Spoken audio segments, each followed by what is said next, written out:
Chapter 81. Pa! On the platform, Boyle had already stomped on the ground and pounced toward Gray. He was 2 years older than Gray and half a head taller than Gray. His build was also slightly larger. He pounced aggressively like a rampaging beast, charging straight at Gray. The saber in his hand was the sharp horn of the beast. Knowing that Gray lacked battle experience, he attacked aggressively, hoping to use his momentum to cause Gray to panic. Pouncing in front of Green, the ironwood saber in his hand quickly slashed out horizontally. The momentum of his charge made this slash even more powerful than usual. Moreover, he was also quite experienced in battle. When the saber was in front of Gray, it was at its strongest. It could be said that the power of this saber was fully displayed. From this point alone, it was not difficult to see that he was more than just a little stronger than Elise. If Elise were to spar with him, the chances of her losing were at least as high as 90%. It was no wonder that Viscount Oliver would suggest such a spar.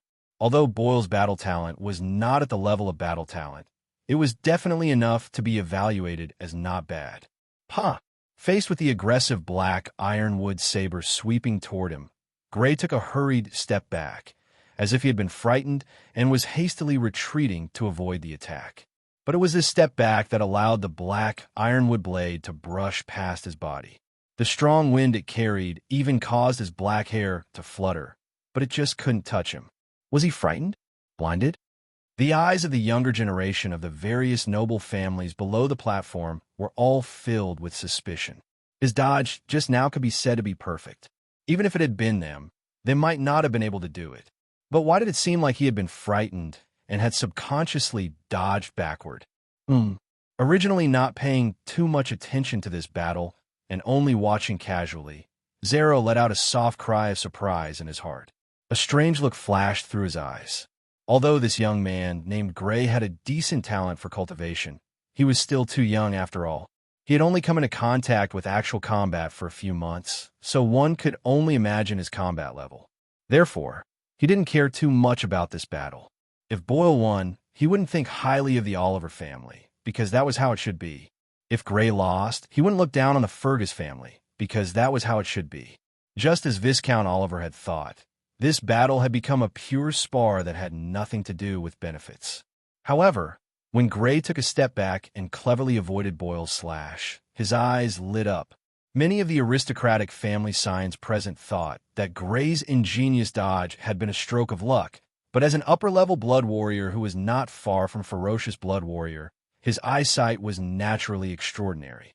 Naturally, he could tell at a glance that this was not luck.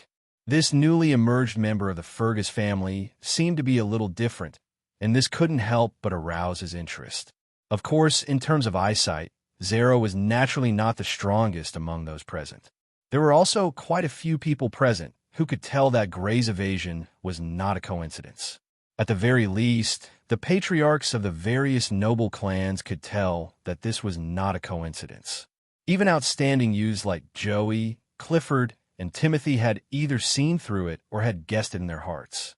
It was worth mentioning that Viscount Oliver's expression was extremely ugly at this moment. He was so depressed that he wanted to vomit blood. Was this performance due to a lack of battle experience? Go lie to a blood fiend, most of the aristocratic family signs thought that Gray's dodge had been a stroke of luck, and Boyle, who was fighting with Gray, was even more so. He didn't mind that his attack had missed. He took a step forward and spun his saber, preparing to slash at Gray from the other side. However, Gray clearly didn't intend to give him this opportunity. Instead of retreating, he advanced. Leaning forward, the ironwood sword in his hand slashed out diagonally, greeting Boyle's neck. Bang! At the critical moment, Bowler raised his ironwood saber in front of his chest to block the sword. However, his hasty block still caused him to stagger back 3 steps. At this moment, his expression finally turned serious. He finally realized that Gray might not be the kind of person who lacked battle experience. But so what if he realized? Gray's attack was far from over. Whoosh! With 3 steps, Gray quickly caught up with Boyle. Before Boyle could adjust, Gray slashed out with his ironwood sword again, aiming for his neck. Wearing combat armor, the neck was the easiest place to attack. With the armor protecting other parts, the damage would undoubtedly be greatly reduced. Bang! Boyle hastily blocked and was repelled once again. Bang, bang, bang. Gray didn't give Boyle any chance to regroup. He chased, attacked, over and over again. Even if he could only use the strength of a low-level blood warrior, his speed was still faster than Boyle's. With this speed, Boyle was forced to block again and was forced to retreat again and again. After being suppressed again and again, Boyle knew that he would lose if this continued. His expression became anxious. He clenched his teeth and suddenly roared like a beast forced into a desperate situation. As he roared, a trace of a small amount of blood energy in his body immediately poured into his saber-wielding hand. He felt the strength of his saber-wielding hand suddenly increase by a large amount. The ironwood saber, which wasn't considered light before, actually felt much lighter. Full of confidence, he abruptly slashed at the ironwood sword coming at him.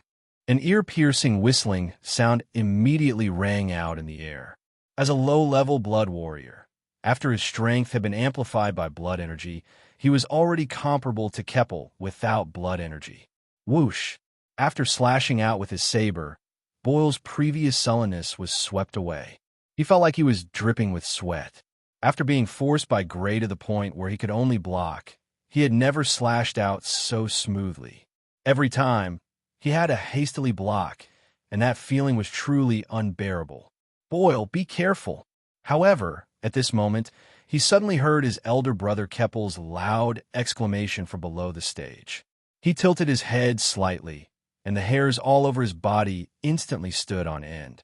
It was as if someone had splashed cold water on his naked body in winter. This was because he already saw a black shadow less than 20 centimeters away from his neck. It was a pitch-black sword without a blade. However, in his eyes, the threat it posed was no less than a blade. His neck was weak to begin with. If he suffered such a heavy blow, even if he didn't die, he would be seriously injured. At this moment, his saber had already slashed out with too much force. He had no time to withdraw his saber to block, let alone dodge. Whoosh! The sound of a strong wind had already slapped against his neck. His muscles tensed, ready to withstand the impact. However, at this moment, when the black ironwood sword was only 2 or 3 centimeters away from him, the sword suddenly stopped. Phew! Seeing the black ironwood sword suddenly stop in front of his neck, he let out a long sigh of relief. His entire body actually felt like it was about to collapse. Then, another wave of humiliation surfaced in his heart, and his face instantly flushed red. He had actually lost to someone who had only come into contact with actual combat for a few months at most, and who was much younger than him. He could already imagine how disappointed his father and brother would be below the stage, and how surprised and disdainful those nobles would be when they looked at him. Boyle actually lost? Some of the aristocratic descendants couldn't believe it. He actually lost to someone who has only been a low-level blood warrior for a few months. Isn't this Boyle's strength too weak? Some of the aristocratic descendants had looks of disdain. It's not that Boyle is too weak. It's that this Gray is too strong. I didn't expect this Gray to not only be talented in cultivation, but also extremely talented in combat. Only a few aristocratic descendants could be considered fair, but their voices were drowned out by the voices of the others. Did he really win? Kai and I looked at the stage in surprise. Although he kept saying that the victor would be Gray, that was only to spite his sister. He had never thought that the victor would be Gray. After all, the gap in combat experience was there for all to see. Jolly's delicate brows furrowed and relaxed and furrowed again. She looked at her mother, Viscount Besamai, and asked, "So far, that's combat talent. It can't be wrong." Viscount Besamai's gaze was deep. Others might not be able to sense it, or they might still be in doubt. But as someone who possessed combat talent and whose strength was as high as a ferocious blood warrior's, she was already very certain. Although his combat skills were still immature, he had an extremely sharp intuition when it came to timing. In the end, in order to break free from Gray suppression, Boyle had used his blood power to increase his strength sharply. But it was precisely because of the sudden increase in strength that he couldn't adapt to the sudden increase in strength, and his control became poor, causing his blade to slash out too wide and unable to withdraw in time. This had happened in a short instant. A low-level blood warrior wouldn't have noticed it at all, but the other party had noticed it and turned it into an opportunity for victory. After dodging it, he immediately counterattacked and ultimately won.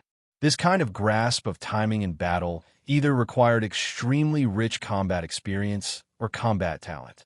With the other party's age, it was obviously impossible for him to have extremely rich combat experience, so there was no doubt that he had combat talent. On the Richens family side, "Big brother, what do you think?" Timothy looked at his big brother with a frown.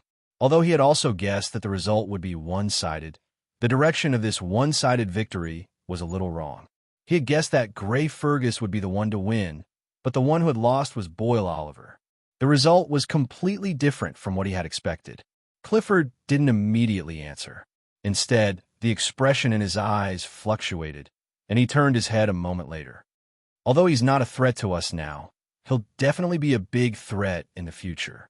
The only fortunate thing is that he's much younger than us.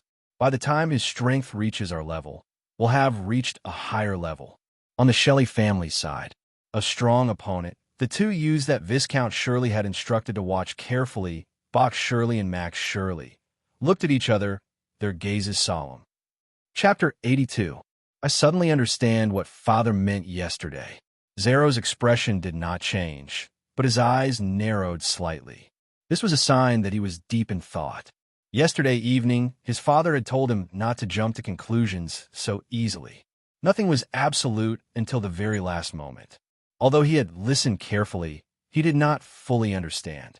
At this moment, however, he completely understood what his father meant. Although Gray Fergus's sudden emergence might not be able to shake the Richens family's advantage in the battle for the earldom, there was no doubt that something unexpected had happened. Gray Fergus? Polly glanced at her brother, who was deep in thought, and then at Gray, who was in the arena. Her expression changed slightly, and she committed this name to memory. Born in the Marquis family, her judgment was not low. Although she could not see that Gray had a talent for battle, she could tell that Gray Fergus was not only talented in cultivation, but also in battle. Why does it feel like the Richens family's difficulty in winning the battle for the earldom has increased by quite a bit? Among the members of Earl Ford's family, an ordinary-looking youth raised the corners of his mouth slightly with a hint of a sinister smile. This battle for the earldom is getting more and more interesting. Among the members of the Smalley family, a youth with dark brown hair could not help but raise the corners of his mouth, his eyes full of excitement. As descendants of earldoms, they watched the battle for the earldom coldly from the sidelines, casually treating it as a wonderful show. No matter which Viscount family won and became an earldom family, it would not affect them much. They had the capital to be an earldom family for so many years. How could a newly promoted earldom family compare to their heritage? Therefore, no matter which family became an earldom family in the end, they would definitely be crushed under their feet. Below the arena, the nobles and descendants all had different thoughts. Gray naturally did not know. He glanced at the pale Boyle, sheathed his ironwood sword, and walked straight down the arena. Although he had only used the strength of a low-level blood warrior in this battle, and even his strength was maintained at the same level as Elise's, some things might have been exposed, such as his combat talent. Combat talent, to put it bluntly, was the ability to understand and read battles.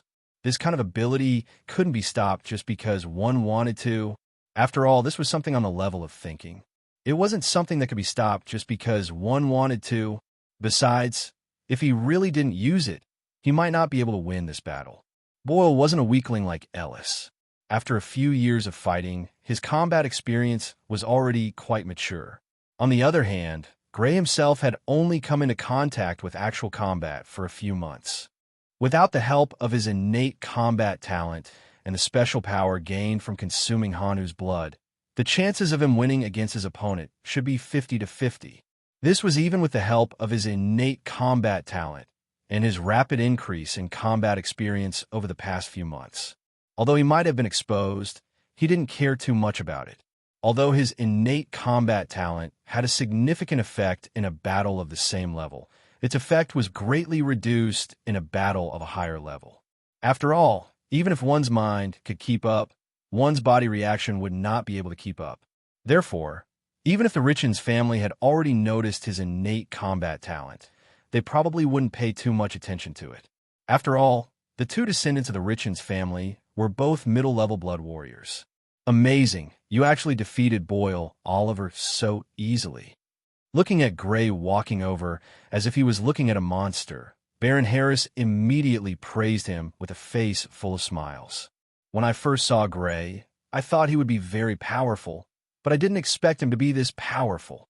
Madame Bess also covered her mouth with one hand, showing her shock as she smiled elegantly. Among the people present, they were one of the few who knew that Gray had the strength of a middle-level blood warrior. The shock in their hearts was even greater. Not only was his innate combat talent terrifying, but his innate combat talent was also not to be outdone. In just a few months of actual combat, he was already able to defeat Boyle Oliver, who had been in actual combat for several years. Without a doubt, this Gray's innate combat talent was equally terrifying. Beside the two of them, Kevin's eyes were full of deep fear and some regret. He still had doubts about whether this guy was a middle-level blood warrior. After all, a middle-level blood warrior who was not even 17 years old was really a little hard to accept. But even if it was just the combat power that he had just displayed, he already didn't have much of a chance of winning. At this moment, he suddenly regretted rashly standing up for his two cousins and provoking this person. If this person held a grudge, he was afraid that he would suffer in the future. Well done. Viscount Fergus nodded in satisfaction as Gray walked over. The reason he was really satisfied was not because Gray had won the battle, but because Gray had only relied on the strength of a low-level blood warrior to win the battle. After all, Gray had the strength of a middle-level blood warrior. It was impossible for him to lose. Tilting his head to look at Viscount Oliver, Viscount Fergus had a smile on his face as he thanked him. Viscount Oliver, thank you for providing my family's Gray with this opportunity to learn from each other. You're welcome. Viscount Oliver's face was ashen, his eyes almost spitting fire. He could no longer maintain his aristocratic elegance as he spoke through gritted teeth. Then we'll take our leave. Viscount Fergus's smile became even more radiant when he felt Viscount Oliver's eyes that were about to spit fire. He exceedingly courteously bid farewell to Viscount Oliver before turning to leave with Gray and the others. Damn it! Viscount Oliver's expression couldn't be any uglier when he felt several mocking gazes looking at him. It was obvious that his Oliver family had suffered a crushing defeat in today's battle with the Fergus family.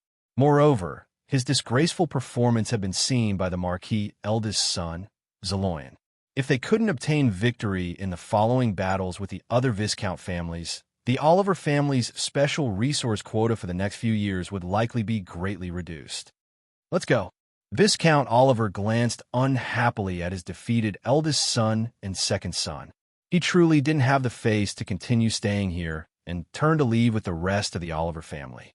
Following the departure of the Fergus family and the Oliver family, the other noble families also dispersed one after another. Among the noble families that had dispersed, there were 4 people that Gray and the others were familiar with. The person in the lead was a man with a medium build and short gray hair. The other person was a beautiful middle-aged woman with long blonde hair that was slightly curled.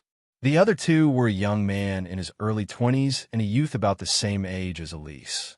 Both of them also had gray hair. These 4 people were Viscount Locke Dresden Locke, Viscount Knox's wife, Blanche Lewis, Viscount Locke's eldest son, Elford Locke, and Viscount Locke's second son, Morley Locke. They'd arrive in the morning and learned that the Fergus family and the Oliver family were fighting as soon as they arrived, so they hurried over. Unlike the surrounding noble families that were fervently discussing this battle, the 4 of them didn't have the slightest bit of discussion as they watched the battle between the Fergus family and the Oliver family. They walked back silently and returned to the living quarters that the Sidney family had arranged for them. They entered the living room, waved the servants away, and closed the door before someone finally spoke. "Father, Did that Gray use the strength of a middle blood warrior just now? Morley frowned slightly and asked uncertainly. No. Viscount Knox shook his head and said with absolute certainty. Then how can his actual combat ability be so strong? Aylford also frowned. The other party had only been exposed to actual combat for a few months. Logically speaking, he shouldn't be a match for Boyle Oliver in a battle of the same level. Do you really think that he's only been exposed to actual combat for a few months? Viscount Locke's gaze swept over Aylford and Morley as he asked calmly. Father, do you mean that he's been exposed to actual combat for more than a few months? But father, didn't he just enter Fergus Castle a few months ago? Aylford asked doubtfully. He had always believed in his father's words, but now he couldn't help but have doubts. Don't you think it's strange that someone who spent a year to become a lower blood warrior could advance from a lower blood warrior to a middle blood warrior in less than a year after being brought to the castle? Viscount Locke didn't mind Aylford's doubts and continued to ask, Father, do you mean that Viscount Fergus might have already sensed that he had extraordinary talent when he first started cultivating and immediately began to cultivate him? The time he took to truly become a lower blood warrior should be shorter than a year. As for becoming a lower blood warrior in a year, this should be a deliberate fog that the Fergus family let out. Aylford suddenly came to a realization. If the time he took to become a lower blood warrior wasn't a year, and if he had already begun to cultivate actual combat when he first came into contact with blood techniques at the age of 15, then everything made sense. After spending close to 2 years, it was not unacceptable for him to have this level of combat experience. That's right. Viscount Locke nodded approvingly, then sighed again. I've really underestimated the Fergus family. You've deceived the entire Marquis of Sydney. What a good trick. I can't help but be impressed. Different inferences led to different results. Viscount Besament inferred that Gray had combat talent based on the fact that Gray had only been exposed to actual combat for a few months. Viscount Locke, on the other hand, inferred that Gray had been exposed to actual combat for close to 2 years based on the fact that Gray had the strength of a middle blood warrior. But father, this Gray has so much actual combat experience. Won't our plan fail? After listening to Aylford and Viscount Locke's inferences, Morey came back to his senses after a while and asked worriedly, No, it's better to say that it's more beneficial to us. Viscount Locke's face revealed a victorious smile. Although the Fergus family shouldn't be underestimated, the Richens family shouldn't be underestimated either. In terms of heritage, the Richens family is the best among the 6 Viscount families. Now that our Rock family has 2 middle blood warriors like the Richens family won't easily challenge us. It's very likely that they'll challenge the Fergus family first before challenging our Rock family. Chapter 83. In the blink of an eye, 3 days had passed since the Oliver family challenged the Fergus family. There were only 2 days left until Marquis Sidney's birthday banquet. The sparring between the Fergus family and the Oliver family seemed to be the prelude to the sparring between the Viscount families. In these 3 days, the Viscount families began to frequently spar with each other. On the day of the sparring between the Fergus family and the Oliver family, the Bessemer family issued a sparring request to the Shelley family. The result was a crushing victory that was not out of many people's expectations. The next successor of the Bessemer family, Jory, first defeated the Shelley family's eldest son, Samson Shelley, who had the strength of a middle blood warrior. She then successively defeated the Shelley family's second son, Bach Shelley, and third son, Max Shelley, completing a 1 versus 3 battle. Her younger brother, Caney Bessemer, did not participate in the entire battle. From the beginning to the end of the battle, he did not have the opportunity to enter the arena. On the morning of the second day, the Richens family issued a sparring request to the Oliver family. The result was as if they wanted to teach the Bessemer family a lesson. Similarly, they only sent out their eldest son, Clifford, to defeat 2 members of the Oliver family. At the time, Gray clearly saw that Viscount Oliver's face had turned green. He was obviously quite angry. Facing the Richens family, who was publicly acknowledged as the strongest of the 6 Viscount families, it was expected that they would lose. However, the Richens family did not give them any face. This must have infuriated Viscount Oliver. In the afternoon, the Shelley family issued a challenge to the Fergus family. The result was naturally the Fergus family's victory. Bernal defeated the Shelley family's eldest son, Samson Shelley, and the second son, Bach Shelley, while Gray defeated the third son, Max Shelley. It was worth mentioning that Elise had also entered the arena before Gray, but she had lost to Max Shelley. In the end, it was Gray who went up and defeated him. Although they had lost the battle, AI Lizzie had managed to turn the tables and save some face. Viscount Shelley's expression was not ugly. He even looked at Fergus with some gratitude. He felt that Viscount Fergus had deliberately given him face. If he had sent Gray from the beginning, he might not have won a single victory. Of the third day, the morning, to the Oliver family was defeated again. Viscount Sherry let out a sigh of relief. At least he wouldn't be at the bottom. On the other hand, Viscount Oliver's face was as dark as coal. Although the battle between the Viscount Oliver family if nothing unexpected happened, from next year onwards, the Sidney family's special resources to the Oliver family would definitely be greatly reduced. The reason the Sidney family gave special resources to the other noble families was to nurture them and make them stronger. This would increase the overall strength of the Marquis of Sidney. Since the Oliver family's potential was limited, they would naturally reduce some of their special resources. Phew! Gray exhaled and stopped practicing the blood technique, Windwolf. There was only a small amount of sweat on his forehead, as if he had just done a little warm-up exercise. In fact, that was the case. He had only cultivated the blood technique twice before he stopped cultivating it. His current limit was the fourth time, and he was close to completing the third posture. Practicing the blood technique twice in a row could only be considered as a warm-up exercise for him at the moment. The reason he did this was to conserve his energy for the challenges that could come at any time. So far, the Fergus family had already been challenged by the Oliver family and the Shelley family. The remaining families that had yet to be challenged were the Richens family, the Rock family, and the Bessemer family. The Richens family and the Rock family each had 2 middle-level blood warriors. Naturally, they were formidable opponents. Even the Bessemer family would not be easily defeated. Among the 6 Viscount families, the Likens family was still the one with the strongest comprehensive strength among the younger generation. As for the other families, even the Locke family, which had already displayed the strength of 2 middle-level blood warriors, was still not thought highly of. However, the most powerful of the younger generation among the 6 Viscount families was not one of the 2 from the Richens family. It was Jolie from the Bessemer family. Her mother, Viscount Bessemer family, was recognized as the most powerful of the 6 Viscounts. When she was young, she had achieved the feat of defeating 2 opponents of the same level by herself. She was not weak either. Although she had not achieved the feat of defeating 2 opponents by herself, she had a record of never losing against the strongest of the younger generation among the other 5 Viscount families.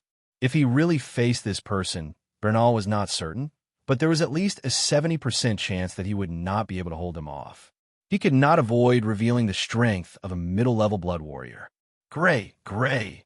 In the distance, someone suddenly called his name. He turned his head and saw Bernal running in his direction. "Brother Bernal, is there a challenge?" He hurriedly asked. "There is, but it's not us. It's the Rock family who has issued a challenge to the Bessemer family." Bernal nodded and shook his head. "Father told me to inform you to go watch together." "Okay." Gray nodded. Whether it was the Bessemer family or the Rock family, they were both formidable opponents. Now that these 2 families were challenging each other, he naturally could not miss it. He did not sweat too much and did not need to take a bath immediately. After wiping himself with a wet towel, Gray followed Viscount Fergus and the others to the battle platform. When he arrived at the battle platform, he found that the Rock family and the Bessemer family had already arrived. Of course, there were other families as well, including Zeloyan, the eldest son of the Marquis. In the past few days, he had never been absent from the battles between the various Viscount families. His purpose was self-evident. But what was different this time was that besides the young Lady Polly, there was also a young man of about 20 years old wearing a navy blue suit beside him.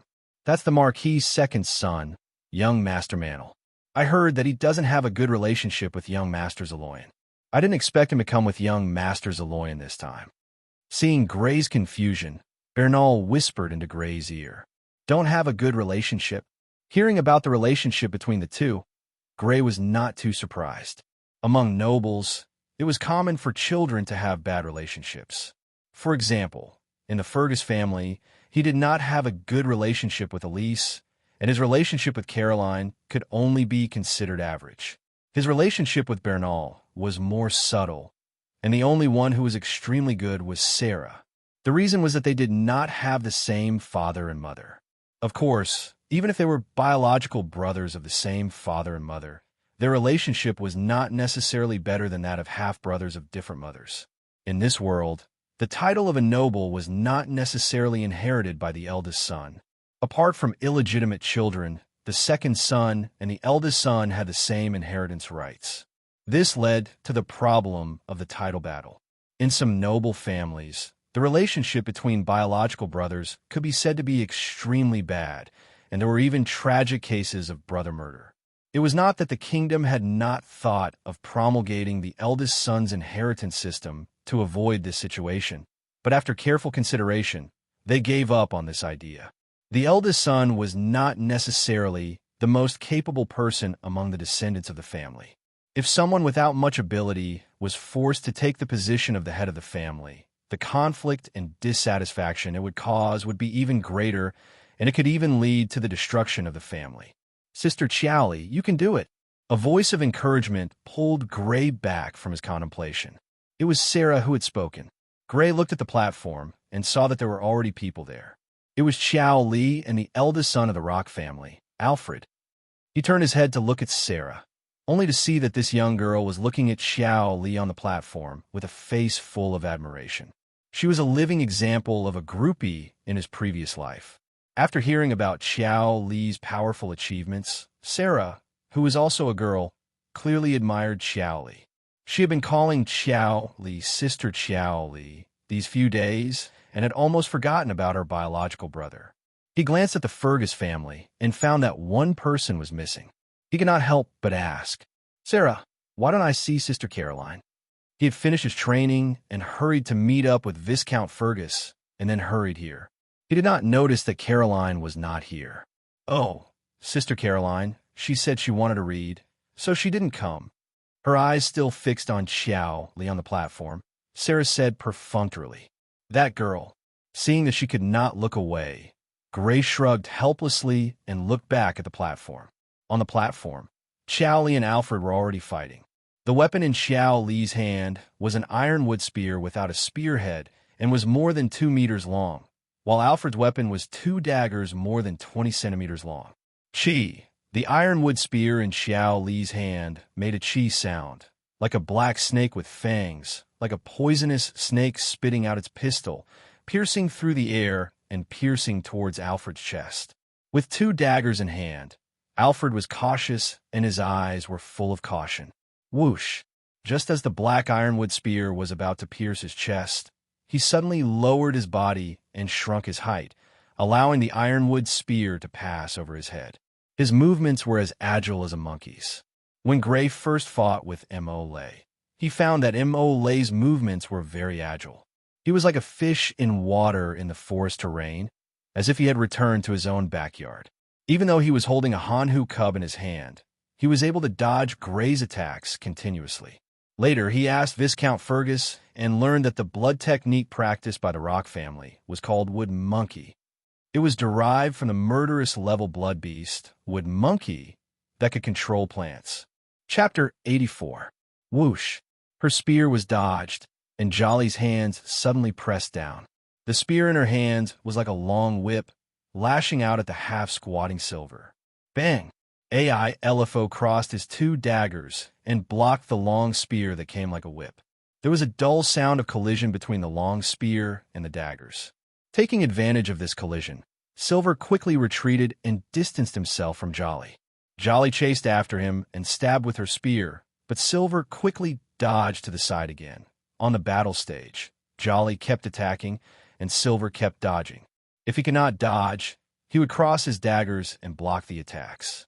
More than 10 minutes later, the battle between the two was still going on. Jolly was still attacking, and Silver was dodging. Why is this guy like a monkey, dodging here and there? Sarah stared unhappily at Silver, who was dodging all over the battle stage while being chased by his idol. Can you see it? A thoughtful look flashed across the eyes of many, including Bernal. He tilted his head and asked Gray, "What's the matter?" "Yes." Gray's eyes moved slightly, and he nodded. Since the start of the battle, Silver had not taken the initiative to attack. He had been dodging Jolly's attacks. His goal was self-evident, to exhaust Jolly's stamina. His opponent did not want to defeat Jolly at all. Instead, he wanted to exhaust Jolly's stamina. Of course, dodging like this also exhausted Silver's stamina, even more than Jolly's. However, one should not forget that other than Silver, the Rock family also had Imole, a middle-level blood warrior. His opponent's goal was obviously to exhaust Jolly's stamina, and then let Imole defeat Jolly. After dodging repeatedly, Silver's stamina was greatly depleted, and his movements were no longer agile. Jolly seized the opportunity and poured blood force in her hands, and then she stabbed out with her spear. Bang! Unable to dodge in time, AILFO was directly stabbed in the chest by the spear. Xiao Li's arms were filled with blood force, which made her spear extremely powerful. She sent AI Fu flying 10 meters away. Then, without stopping, she caught up to Aylford, who had fallen to the ground in a few steps. The tip of her spear was pressed against his neck. "Oh!" Xiao Li took a deep breath. As she breathed, her chest rose and fell. Even the battle armor couldn't hide it. After fighting with Alfred for more than 10 minutes, she had used up a lot of energy. Among the nobles present, there were many who could sense AILV's intentions. As the person in question, she could naturally sense it as well. However, the Rock family's conspiracy was an open conspiracy. Even if they knew the other party's purpose, they still had to follow the other party's plan. Elder sister. Although she had already defeated AILFO, Kainie's face was full of worry as she looked at Xiao Li in the battle arena. Viscount Bei Samai couldn't help but frown. Although Xiao Li had defeated AILV, she had used up a lot of her energy. Facing Imole, who was in perfect condition, it would be quite difficult for her to win. The reason she had been able to defeat two opponents of the same level by herself was because her opponents had severely underestimated her. They didn't use such a strategy of exhausting her energy. After you. As soon as AILV got off the stage, Imole had already leaped onto the battle arena in a few steps. He didn't give Xiao Li any time to recover. Whoosh! The battle began. Imole's feet tapped lightly on the ground. Like an agile monkey, he moved left and right. His movements were erratic as he approached Xiao Li. He held an ironwood sword that was 1.5 meters long. As he approached Xiao Li, he had already viciously slashed at Xiao Li's snow-white neck. Contrary to AILV's behavior on the platform, he had chosen to attack. In the previous battle between Xiao Li and AILV, AILV didn't take the initiative to attack. If Xiao Li didn't attack either, the battle would have ended in a draw. This was obviously disadvantageous for the Baimai family. The Rock family still had a middle-level blood warrior, while the Baimai family only had a low-level blood warrior. Now, if both sides didn't attack, the battle would end in a draw. In the battle between the two families, the winner would be the Baimai family. After all, the Baimai family still had one person who hadn't fought yet. Because of this, Imole attacked as soon as he got on the stage. Whoosh! Facing the ironwood sword that was slashing at her neck, Xiao Li didn't dare to be careless. The long spear in her hand drew an arc and intercepted AILV's ironwood sword. Bang! The long spear and the ironwood sword collided, making a dull sound. In the next moment, a person was pushed back. It was Imole. Xiao Li held the spear with both hands, so her power was naturally stronger than Imole's one-handed sword. It was natural for Imole to be pushed back. Whoosh! After pushing Imole back with her spear, Xiao Li took a few steps forward and chased after him. She infused the power of blood into her spear. The black ironwood spear was like a 2-meter-long poisonous snake as it attacked Imole. Her stamina was greatly depleted, so she had to end the battle quickly. Otherwise, her stamina would be the first to give out after a battle with Mo-Lay. Facing the long spear that was imbued with blood power, Mo-Lay poured blood power into his body. In an instant, his body was as agile as a monkey. With a twist of his body, he barely dodged the long spear. His speed wasn't fast, but his body was extremely agile. Whoosh! After the spear missed, the long spear immediately swung horizontally. This time, Mo-Lay didn't dodge. Bang! However, he still held his sword horizontally to block the spear. Although he was still pushed back, he nimbly shifted left and right. As he stabilized his body, the sword in his hand was already thrusting towards Xiao Li. Bang! Xiao Li swung her long spear and blocked the sword. However, she only blocked it and didn't manage to push Mo-Lay back. Moreover, it was obvious that her breathing was getting heavier. Xiao Li is going to lose. Seeing this, Grace secretly shook his head. The great depletion of her stamina had seriously affected Xiao Li's ability to unleash her strength. Under normal circumstances, the spear just now should have been able to push Mo-Lay back, but it didn't. Obviously, the great depletion of her stamina had reduced her strength by a lot. Indeed, Mo-Lay, who wasn't pushed back, rushed along the body of the spear and was already in front of Xiao Li. Although Xiao Li was already dodging backwards, the great depletion of her stamina had obviously reduced her speed greatly. Bang! Without any intention of holding back, Mo-Lay poured blood power into his hand and slashed Xiao Li with his sword. Xiao Li was directly thrown out of the fighting stage. How can this be? Sister Xiao Li lost? According to the rules, being thrown out of the fighting stage was considered a defeat. Therefore, Xiao Li was defeated without exception. Sereth stared blankly at Xiao Li, who had fallen to the ground. Her eyes were filled with disappointment. There were very few powerful blood warriors among women. If there were, they would generally be idolized by other women. Now that Sister Xiao Li, whom she idolized, had been defeated, one could imagine the disappointment in her heart. She's already very powerful. Don't forget, she previously defeated an opponent of the same level and expended a lot of stamina. Stroking the dejected Sarah's head, Grace softly consoled her. Yes, if Sister Sarah hadn't expended so much stamina to defeat Alfred, this Mo-Lay definitely wouldn't have been Sister Sarah's match. Hearing Gray's explanation, Sarah's mood finally improved. On the side of the three children of Marquis Sidney. Big brother, this Rock family is too shameless. Polly's face was filled with dissatisfaction. If Alfred hadn't deliberately depleted Sister Sarah's stamina, Sister Sarah definitely wouldn't have lost. Polly was clearly very dissatisfied that her own gender had been defeated by despicable means. It's indeed a little opportunistic. Zaloyang also raised his eyebrows slightly. Big brother, I don't agree with you. Next to him, Manel's face revealed a trace of mockery. A win is a win, a loss is a loss. What opportunistic is there to talk about? If it's on the battlefield, do you expect the enemy to not be able to dodge? But this is not the battlefield. The purpose of the sparring is to evaluate their strength and potential. Zaloyang tilted his head and said coldly, You can't say that.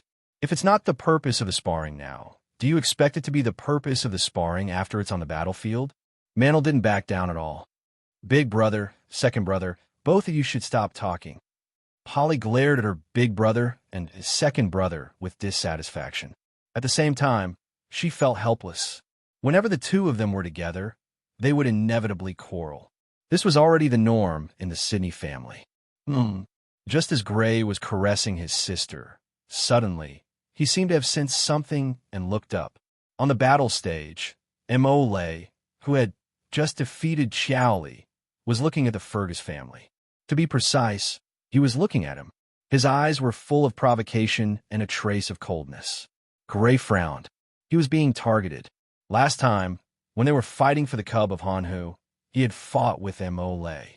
However, at that time, Mo-Lay was holding Hanhu in his arms, so he had a small advantage. Obviously, this Mo-Lay must be holding a grudge and wanted to take revenge. He shook his head and looked away. It wasn't that he was afraid of Mo-Lay, but that he didn't want to pay attention to him. When they were fighting for the cub of Hanhu in the Red Leaf Forest, he didn't have much confidence in facing Mole. After all, he had just become a middle-level blood warrior and had only been exposed to actual combat for a short time. Even if he had combat talent, he didn't have much confidence. Combat talent wasn't omnipotent. To put it bluntly, it was the ability to observe and read battles. If one lacked actual combat experience, the effect it could have was limited. Chapter 85. Father, we may have underestimated the Rock family before. Seeing that Mori had finally defeated Jolly and the Rock family had won the battle, Clifford's face was filled with dread. Indeed, we have underestimated them. Viscount Lycan's eyes flickered slightly. Although they had defeated the Bessemer family through strategy, there was no doubt that whether it was the Rock family's eldest son, Elford Locke, or the Rock family's second son, Maury Locke, both of them had considerable battle experience. Maury Locke, in particular, had originally thought that he had just become a low-level blood warrior and wasn't too old, so his battle skills shouldn't be too strong. But now it seemed that even if he wasn't as good as the eldest son, Elford Locke, he wasn't too far off. Otherwise, he wouldn't have been able to defeat Jolly. It seems that in this battle between the 6 Viscount families, our biggest opponent should be the Rock family. Timothy also spoke. Even if Jolly's stamina was greatly depleted, her strength was still there. If it had been a middle-level blood warrior with weaker battle skills, they might not have been able to defeat Jolly. He and his eldest brother, Clifford, had a deep understanding of this point because both of them had fought Jolly before and had experienced Jolly's battle skills. Father, what do we plan to do next? Clifford opened his mouth and asked. The Fergus family, Viscount Lykins said lightly. Recently, the Fergus family has defeated the Oliver family and the Shelley family, and their performance has been quite impressive. Although they aren't as strong as the Bessemer family, the difference shouldn't be too great. Since the Rock family challenged the Bessemer family, our Richens family should naturally challenge the Fergus family and then finally fight the Rock family. When do we challenge the Fergus family? Clifford asked. Why don't we do it now? Timothy directly suggested. Both of them were very confident in defeating the Fergus family. If the Rock family could defeat the Bessemer family, the Richens family could defeat the Fergus family, which was slightly weaker than the Bessemer family. Naturally, it wouldn't be a problem. Tomorrow, but we can go and say hello in advance. After saying this, Viscount Lykins walked towards the Fergus family, who were already preparing to leave. Clifford and Timothy followed. Viscount Lykins. Seeing the 3 members of the Richens family walking over, Viscount Fergus couldn't help but stop in his tracks. Viscount Fergus, I would like to invite the Fergus family to spar with my Richens family tomorrow morning. Viscount Fergus said indifferently when he arrived in front of him, but he clearly had a condescending attitude and a trace of contempt. All right, the Fergus family agrees. After taking a deep look at Viscount Fergus nodded heavily in response. He then turned around and left with Gray and the others. Viscount Lykins' condescending attitude and his confident expression made him very unhappy. However, now was not the time for a war of words. He believed that the Fergus family's performance tomorrow would definitely surprise Viscount Lykins. He was already looking forward to seeing their expressions tomorrow. Sensing Viscount Fergus' dissatisfaction, Viscount Lykins sneered and shook his head slightly. It seemed that defeating the 2 Viscount families, Oliver and Shelley, in a row had already made the Fergus family arrogant. But it didn't matter. They would be able to reevaluate themselves tomorrow. The Oliver family and the Shelley family were only at the bottom of the Viscount families. Tomorrow, the Fergus family would be able to recognize the gap between them and the Richens family, the head of the Viscount families. He believed that they would be able to correct their attitude at that time. They've only defeated 2 families at the bottom, yet they've become so self-righteous. What the hell? Cliff and Timothy also had disdainful expressions on their faces as they muttered softly. They had already decided that not only would they defeat the Fergus family tomorrow, but they would also teach the Fergus family a lesson and let them understand the huge gap between them and the Richens family. They've already found them. The scene of the Richens family walking towards the Fergus family was naturally seen by many of the families present. The Rock family was naturally one of them. It would be better to say that the Rock family had been paying attention to the Richens family and the Fergus family. As you expected, Father, the Richens family has found the Fergus family. Now, it's time to see whether the Richens family or the Fergus family is better. Although he had suffered a defeat, he didn't have much disappointment on his face as he spoke. He wasn't Xiao Li's opponent to begin with. He was already extremely satisfied that he was able to delay Xiao Li for a period of time and consume a large amount of Xiao Li's stamina to win for Mo Lei. I actually hope that the Fergus family will win in the end. Mo Lei, who had put his ironwood sword back on the weapon rack, walked over and spoke. Just as Gray had thought, he was indeed still brooding over the loss he suffered at the hands of Gray last time. Otherwise, he wouldn't have looked at Gray provocatively on the platform. Let's go. They should have already discussed the battle tomorrow morning. We'll come back tomorrow morning. Viscount Locke said with a slight smile. Whether the Richens family won in the end or the Fergus family won in the end, it was all the same to the Rock family. With the current strength of the two families, they would definitely have to go all out in order to win. It would be best if there were injuries in the process. Even if there were no injuries, the winning side would inevitably consume a large amount of stamina and blood force. They might not be able to fully recover in one night. There were only 2 days left to the Marquis birthday banquet. There was obviously no time to fight the next day. This was the Rock family's opportunity. Facing an opponent who had not recovered their stamina and blood force, as long as the Rock family didn't make any mistakes, their chances of winning were extremely high. The next morning, after breakfast, Gray didn't practice blood techniques. Instead, he wore a gray combat suit and warmed up slightly. Bernal and Elise were the same as him. The three of them, especially Bernal and Elise, were a little nervous. The Richens family was the strongest among the 6 Viscount families in terms of overall strength. 2 of their descendants were already adults and had been middle-level blood warriors for many years. Whether it was strength or battle experience, they could be said to be extremely strong. Even with Gray, a hidden middle-level blood warrior, in their opinion, they only had a 50% chance of winning. It might even be less than 50%. After all, Gray was relatively lacking in battle experience. Are you all ready? Viscount Fogus, who was dressed in a brown suit, walked over and asked. We're ready. Gray and the other 2 replied in unison. That's good. Viscount Fergus's gaze swept over Gray and the other 2 and said after some thought, Don't feel too much pressure. After all, the Richens family is the strongest Viscount family in terms of overall strength. It would be a surprise if we win, but it wouldn't be a surprise if we lose. This time, we only need to show the full strength of the Fergus family, and we'll definitely be able to attract the attention of the Sidney family. At this point, he looked at Gray. Especially you, Gray. You're already a middle-level blood warrior before the age of 17. Even if we lose, Marquis Sidney will consider your potential and will definitely give some resources to the Fergus family. Yes, Gray nodded. However, what he wanted more was to help the Fergus family defeat the Richens family. Right now, he and the Fergus family were in the same boat. The more resources the Fergus family received, the more resources he would receive from the Fergus family. Indeed, with the potential he had shown, even if he lost, the Fergus family would still receive some preferential treatment. However, this obviously wouldn't be any better than defeating the Richens family. The Sidney Marquis family's resources were based on one's potential, but they would also look at one's strength.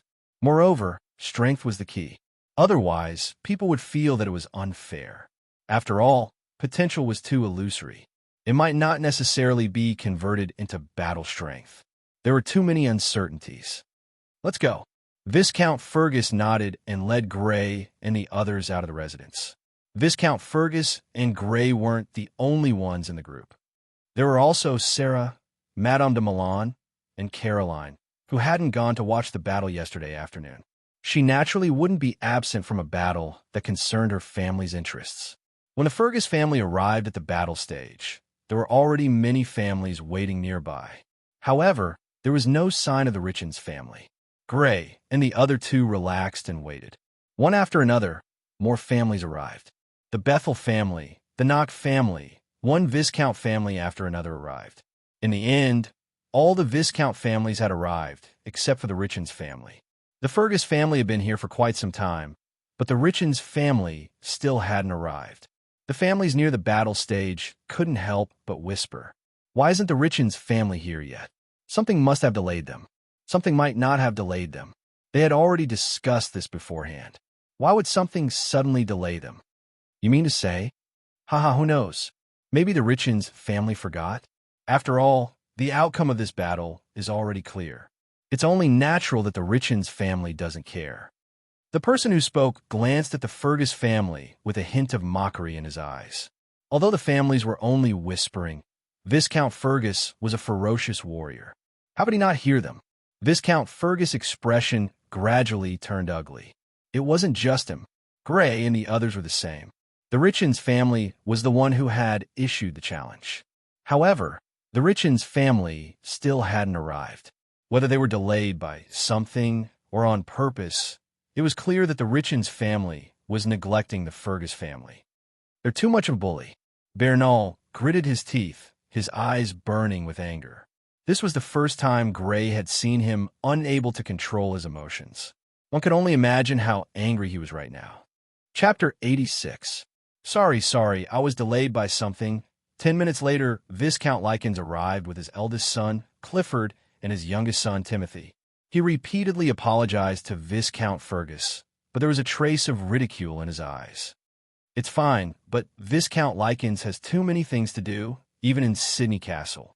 Viscount Fergus suppressed his anger and said, "It is indeed a bit much, such as the cooperation with the Sydney Marquis family in alchemy."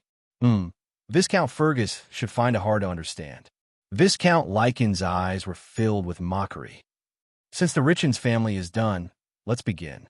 Viscount Fergus' eyes were filled with anger and jealousy, but he quickly suppressed his emotions. As the head of the 6 Viscount families, the Richens family naturally received a lot of resources from the Sydney family, one of which was cooperation in alchemy. With the Richens family providing the herbs and the Sydney family providing the alchemists, the Richens family earned at least tens of thousands of gold coins every year. This already exceeded the total income of the Fergus family's territory, and this was only one aspect of the resources. The Fergus family's resources to the Richens family, the head of the Viscount families, naturally wasn't just in this aspect. That's good. It's better to end it early.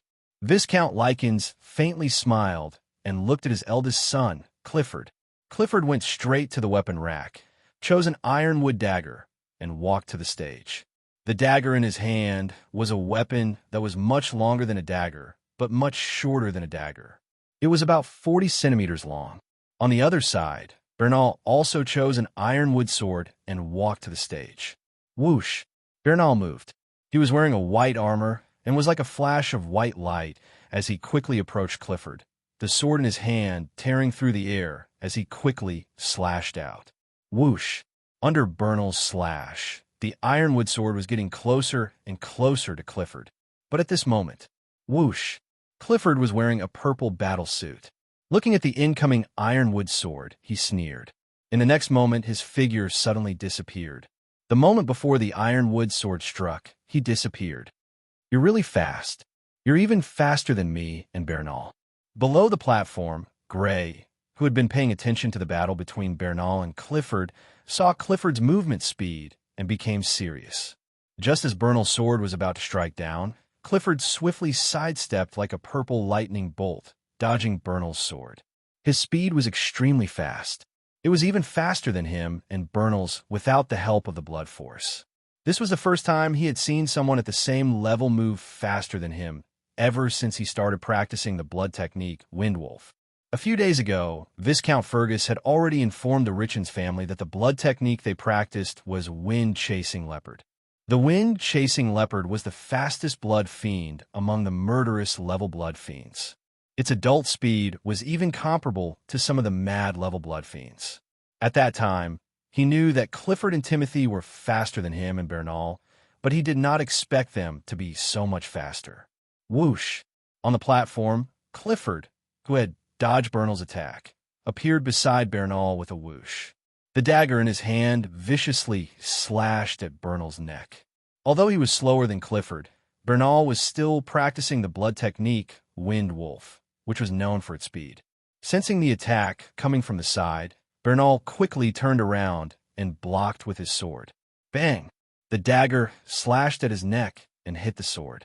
Bernal took 2 steps back to dissipate the force on his body.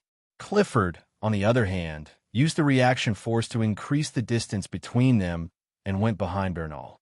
Although his speed is extremely fast, his strength is extremely average. He should be weaker than Bernal. Bernal hastily blocked, but his action of only taking 2 steps back was seen by Gray. He already had an idea about Clifford, who practiced the blood technique, Windchaser Leopard. His speed was fast, but his strength was average. He should be on the same level as them who practiced Windwolf. In terms of strength, he was weaker, or even weaker. Of course, this did not mean that one could defeat him just by knowing this. Bernal must have also sensed that his opponent's strength was not as good as his, but there was nothing he could do. His opponent was simply too fast and didn't want to fight him head-on. The way the two of them fought now was exactly the same as the way the Fergus family and Oliver family had fought a few days ago. However, it was the other way around. The slower one was Bernal. Bang! The dagger once again attacked Bernal from behind.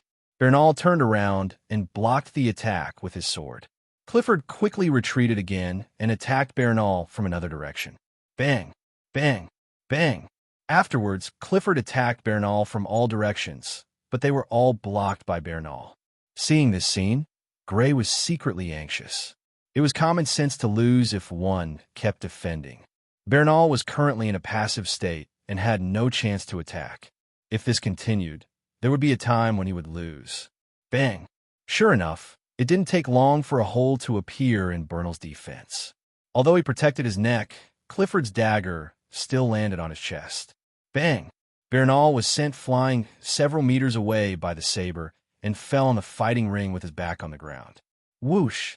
Clifford naturally wouldn't miss this opportunity. His figure in purple armor was like a bolt of purple lightning as he quickly approached Bernal and swept his dagger towards Bernal's throat. Bang! The dagger swept the ground with an explosive sound. The moment the dagger swept down, Bernal stood up in a half-crouch. His legs suddenly expanded, and he quickly moved several meters to avoid the dagger. He was forced to use the blood force. Below the stage, Gray's eyes were solemn. Naturally, it was impossible for Bonner's speed to suddenly become so fast. In that instant, he had used blood power to increase his movement speed. Whoosh! The dagger was dodged by Bernal, but Clifford sneered. The next moment, his legs faintly expanded, and he quickly chased after Bernal. This time, his speed was much faster than before. It was obvious that he had also used the blood force. Bang! As soon as the effect of Bernal's blood force ended, he had already appeared behind Bernal. The dagger in his hand once again struck Bernal's back. Bernal was sent flying again. This time, it was even more embarrassing than the previous time. He was lying on his stomach, and his face almost rubbed against the stone slab. Bernal quickly tried to stand up. However, at this moment, a leg suddenly swept towards him. The leather boot kept enlarging in his eyes. Bang! The leather boot kicked his face directly. His face was instantly swollen red. He even slid diagonally and fell off the stage. Brother Bernal, brother, Bernal, Gray, and the others' faces changed instantly. They ran towards Bernal, who had fallen off the stage. Their faces were filled with worry. The few of them quickly helped Bernal up. They saw that half of Bernal's face was red and swollen. He even spat out a mouthful of blood. Although his teeth didn't fall out, his gums must have loosened. Otherwise, he wouldn't have spat out blood. Sorry. I didn't hold back. Clifford walked to the side of the stage and said with an apologetic face. Viscount Fergus looked at Clifford with a gloomy face. Gray also suddenly raised his head and stared coldly at Clifford. Just now, at the last moment, Clifford only needed to put his dagger on Bernal's neck to win. However, he kicked Bernal off the stage and directly kicked Bernal's face. It was impossible to believe that this wasn't intentional. "Aren't you too ruthless?" Gray said coldly. Looking at Bernal, who was injured like this, a flame of anger suddenly ignited in his heart. Although the relationship between him and Bernal was very subtle because of his title, Bernal gave up the perfect opportunity to kill him from the inside during the last assassination attempt, which made him very touched and even a little bit admirable. Now that he saw Bernal being beaten like this, the flame of anger in his heart suddenly rose. "Didn't I say that I didn't hold back for a moment?" On the stage, Clifford looked down at Gray from above and spread out his hands. His face was full of innocence, but his eyes were clearly mocking. "Do you still want to fight? Is my next opponent you?"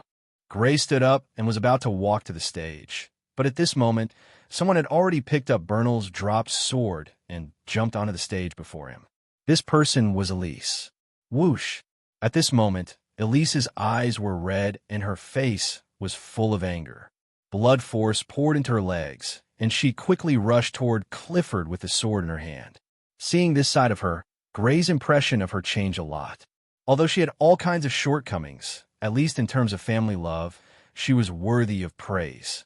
Of course, he also knew that if the one being beaten like this was him, Elise would definitely not rush to the stage and might even laugh at him. On the stage, Elise quickly approached Clifford. Bang! The moment she approached, a muffled sound was heard. Then a figure flew out in a sorry state. After falling on the stage a few times, she finally rolled off the stage. This person was Elise. Chapter 87. Fergus family. To think that you would have such a day in a corner of the arena where the Oliver family was. Seeing that 2 members of the Fergus family had been defeated in a row and only Gray was left, Viscount Oliver sneered. His family had suffered a crushing defeat at the hands of the Richens family. This time, it was finally the Fergus family's turn. This time, the Fergus family will probably be defeated by the Richens family. Keppel looked like he was waiting to watch a good show. 1 against 3. Hee, how honorable would that be if word got out? Boyle had a meaningful smile on his face. Even their Oliver family had never been defeated by 1 against 3. Of course, their Oliver family did not have 3 brothers. What a pity for the Fergus family. On the other side of the arena, Zeloyan said regretfully. Just like the Rock family, the Fergus family also had a genius descendant. Unfortunately, this genius descendant had yet to mature and could not share Bernal's burden. Otherwise, against the Richens family, the Fergus family would not necessarily be unable to fight. In comparison, the Rock family was much better. Their genius descendant had matured and already possessed the strength of a middle-level blood warrior. The battle between these 2 families tomorrow would probably be very interesting. It is indeed a pity. Polly also sighed slightly. The Fergus family's disadvantage was that the younger generation was relatively young. On the other hand, the 2 descendants of the Richens family were already in their 20s and had been middle-level blood warriors for many years. However, this cannot be helped. To a certain extent, being older was also an advantage. After all, on the battlefield, everything depended on strength. The enemy would not care about your age. Elise, the Fergus family members helped Elise up. They saw that Elise was in so much pain that her face was twitching. There was a gray footprint on the chest area of her white battle suit. Taking off the top of her battle suit and unbuttoning her inner shirt, they saw that there was an extremely clear red blood stain on Elise's chest. It was faintly in the shape of a footprint. Viscount Fergus pressed down lightly, causing Alice to suck in a breath of cold air. Even with the protection of his armor, he was still a low-level blood warrior. Facing the attack of a middle-level blood warrior like Clifford, it was obvious that his injuries were not light.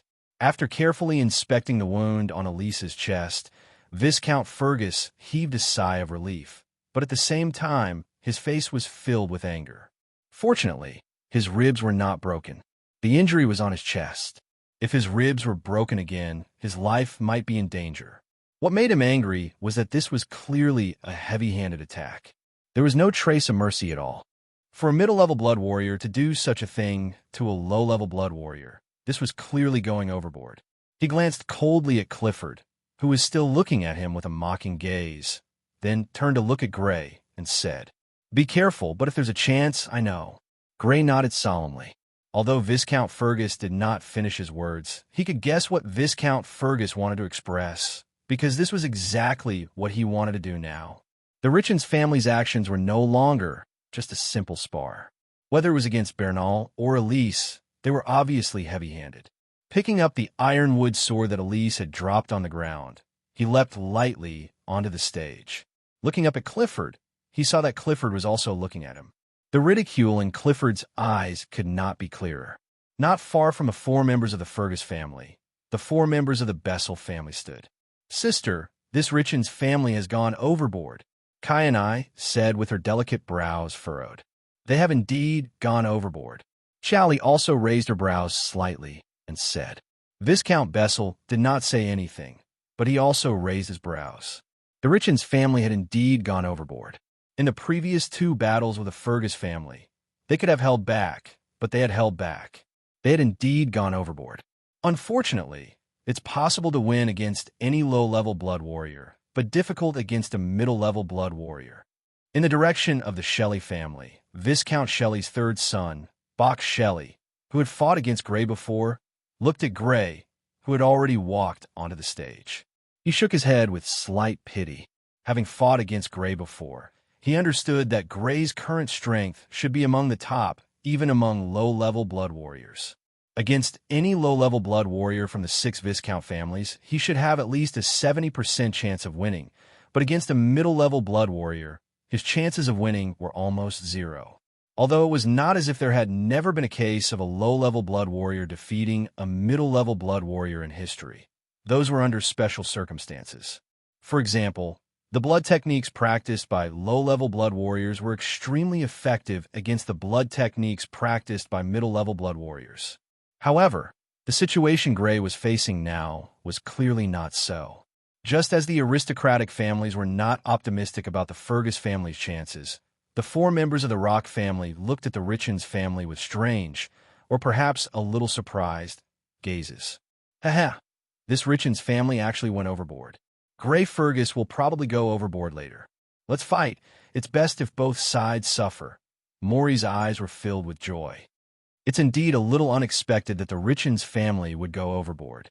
However, Father, why did the Richens family do this? Aylford asked with a puzzled expression.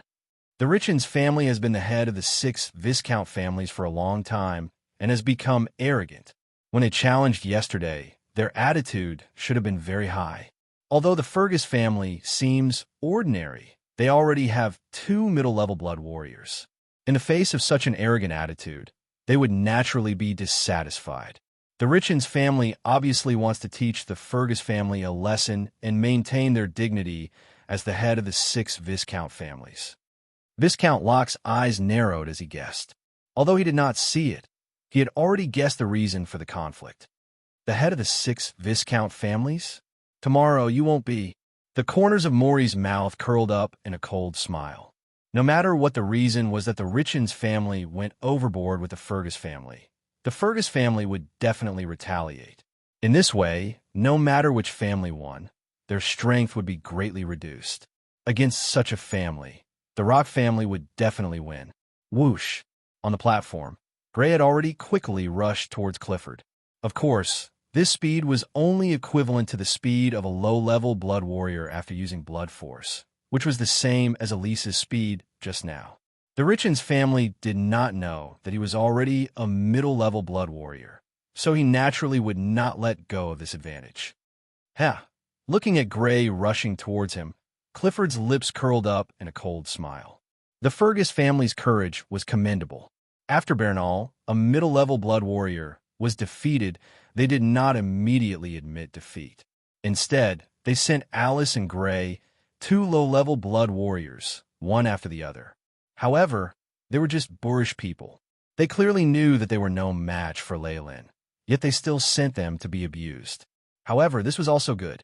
Since they wanted to teach the Fergus family a lesson, naturally all 3 brothers had to do the same.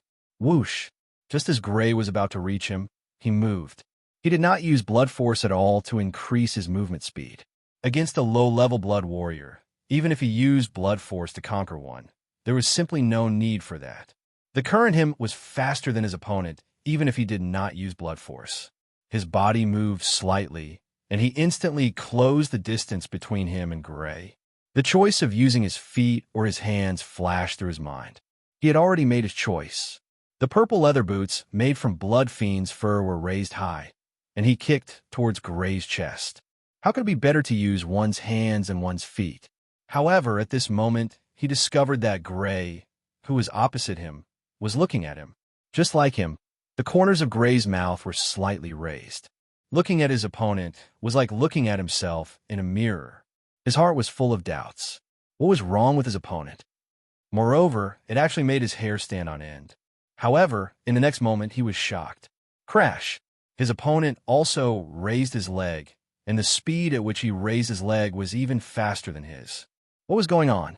Without giving him much time to react, Gray's leg, which had used blood force to increase his movement speed, had already reached him first.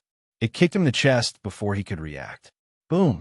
Suddenly, it was as if a huge iron bar had slammed into his chest. Bang!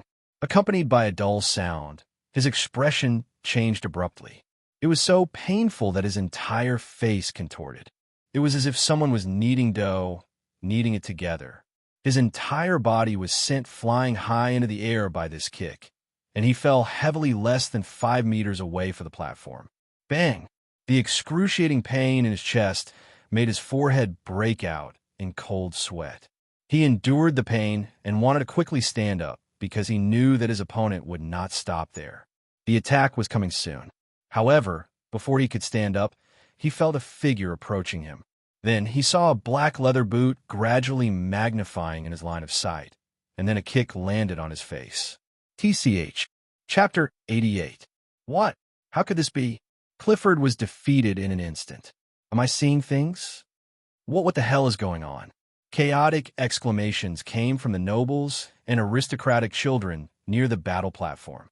At this moment, except for a few people who already knew, all the nobles and aristocratic children looked shocked. Clifford was not only defeated, but he was defeated in an instant. This was a little hard for them to believe. If the battle was reversed, they would take it for granted. But what was going on now? Were they really seeing things? Were so many people in the audience seeing things at the same time? Big brother, what the hell is going on? Polly covered her red lips.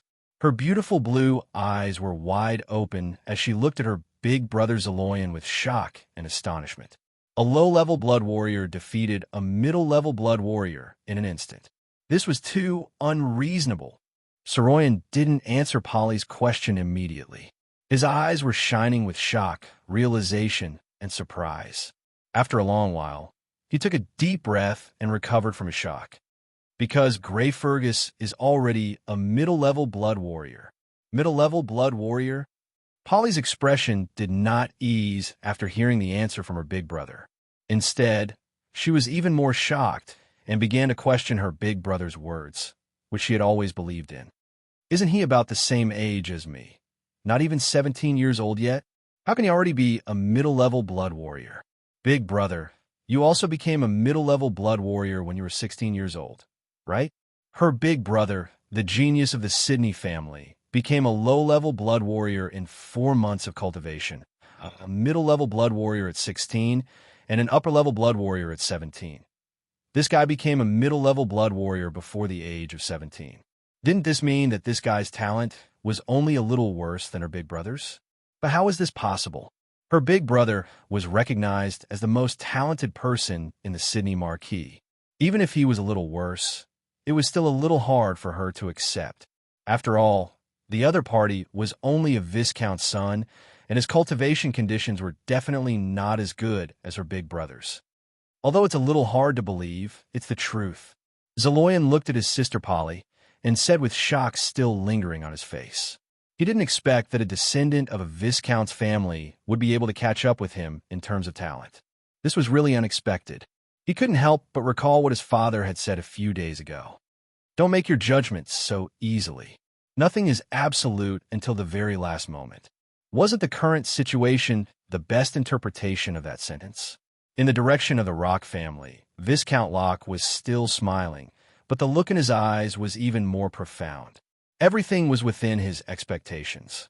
With Gray's strength as a mid-level blood warrior, it was inevitable that Clifford would be defeated. Gray also dealt a heavy blow to Clifford, which made him feel even better. The Fergus family was injured, and so was the Richens family. Wasn't this the lose-lose situation he was looking forward to? Morley Locke and Aylford Locke's expressions were also extremely calm, even after seeing Gray defeat Clifford in one move. At the end of the day, Clifford had been too careless and didn't know that Gray was already a mid-level blood warrior. If it had been any of them, under the same conditions, they were confident that they could have done what Gray had done. In the direction of the Oliver family. Mid-level blood warrior. How could he be a mid-level blood warrior already?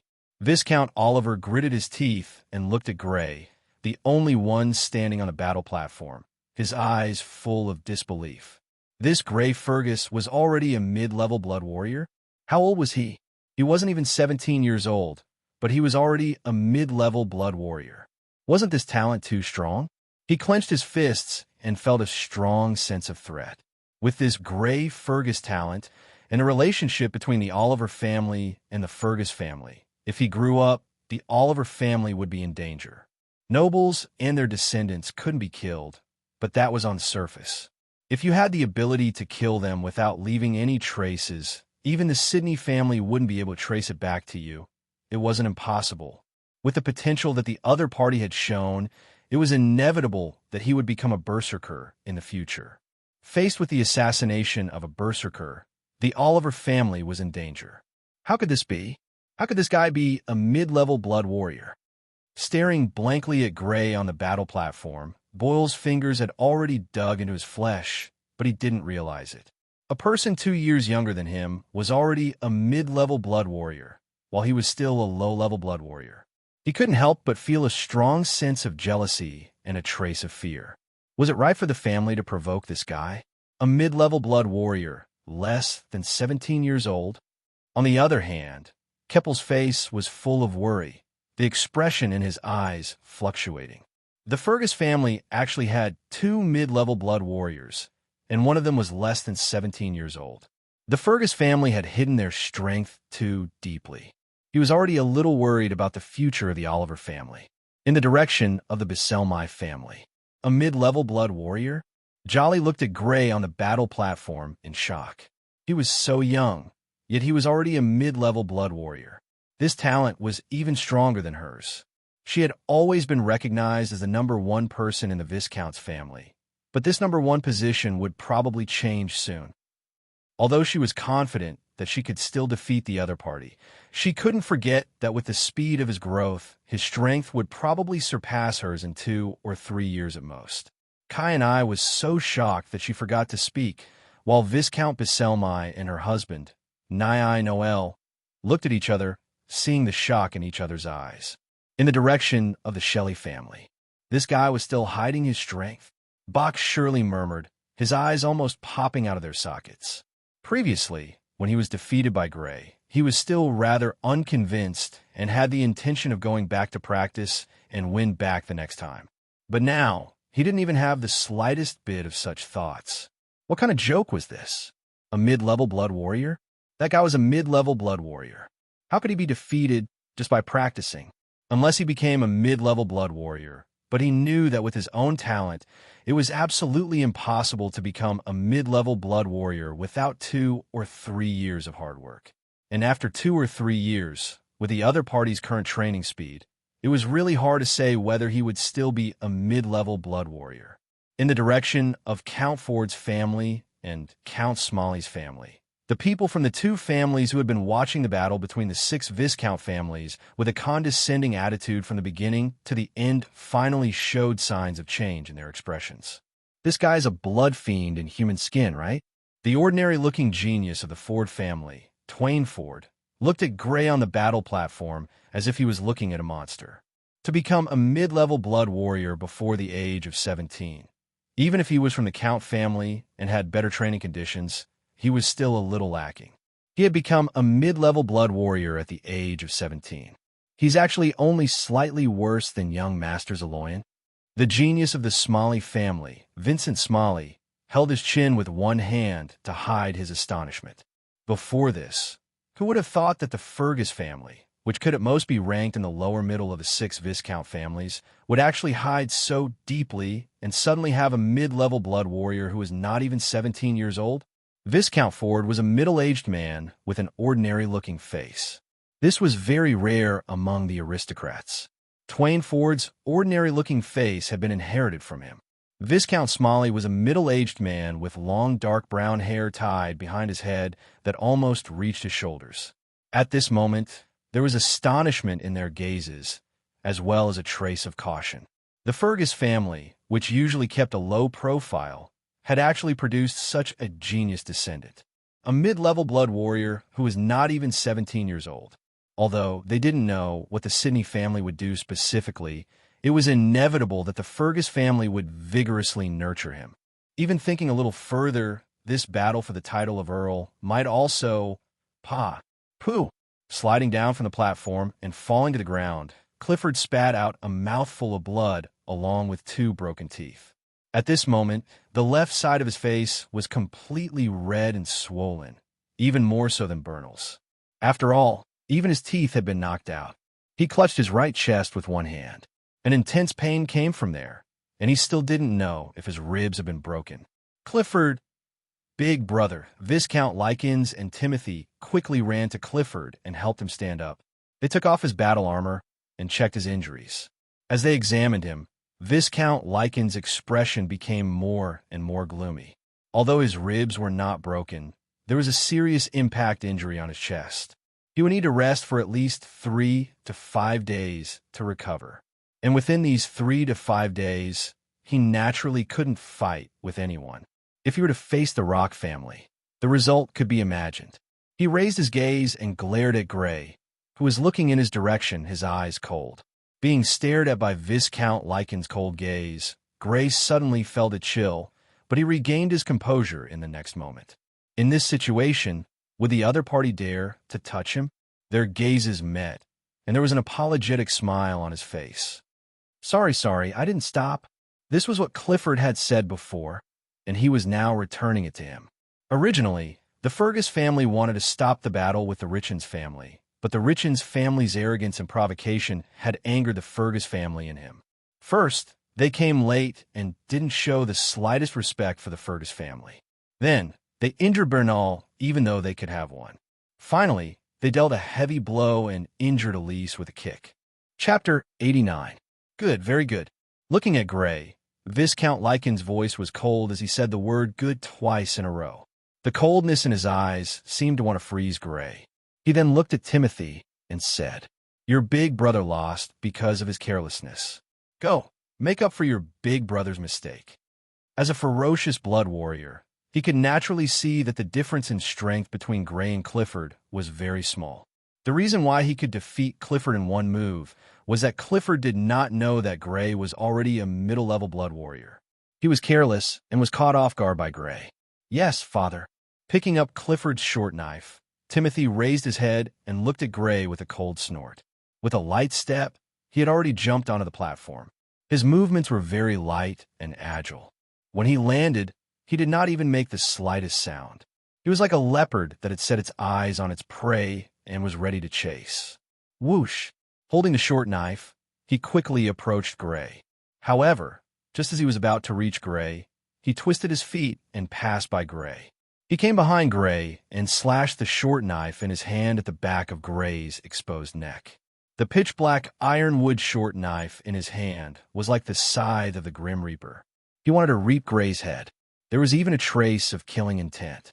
Even if Gray could not dodge in time, he would not hold back and would directly slash down. Bang! Gray turned around in time to block the short knife. However, because of his hasty move, he was forced to take 2 steps back. After stabilizing his body, he chased after Timothy. However, Timothy had already used the momentum to pull away from him. With a flash, he attacked from his right side, still aiming at his neck. Bang! Leaning to the side, he blocked the long knife with his sword. Gray was forced to take 2 steps back again, while Timothy calmly escaped again. Bang, bang, bang. The following battle was like a reenactment of the battle between Bernal and Clifford. Mordecai kept attacking Gray from all directions, while Gray dealt with the changes by remaining unchanged and responding to Mordecai's attacks from all directions. Mordecai's speed was indeed much faster than Gray's. In front of his opponent's speed, it was indeed difficult for Gray to form an effective attack. If this continued, he was afraid that he would follow in Bernal's footsteps and be defeated by Timothy, just like how Bernal was defeated by Clifford. But he was not Bernal, and Timothy was not Clifford. He would never let the same scene happen again.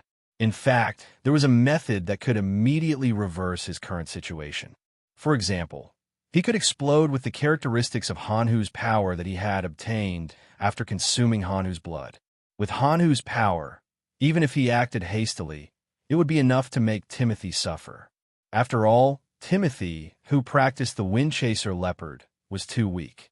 He was even weaker than Bernal, who practiced the Wolf of Wind. However, he did not intend to do so. Among the people present, there were a total of 6 people who had the strength of a ferocious warrior. The 2 earls of the Ford family and the Smalley family had the strength of a ferocious warrior. With the eyesight of these people, if he used strength that exceeded normal standards, he was afraid that he would be immediately seen through.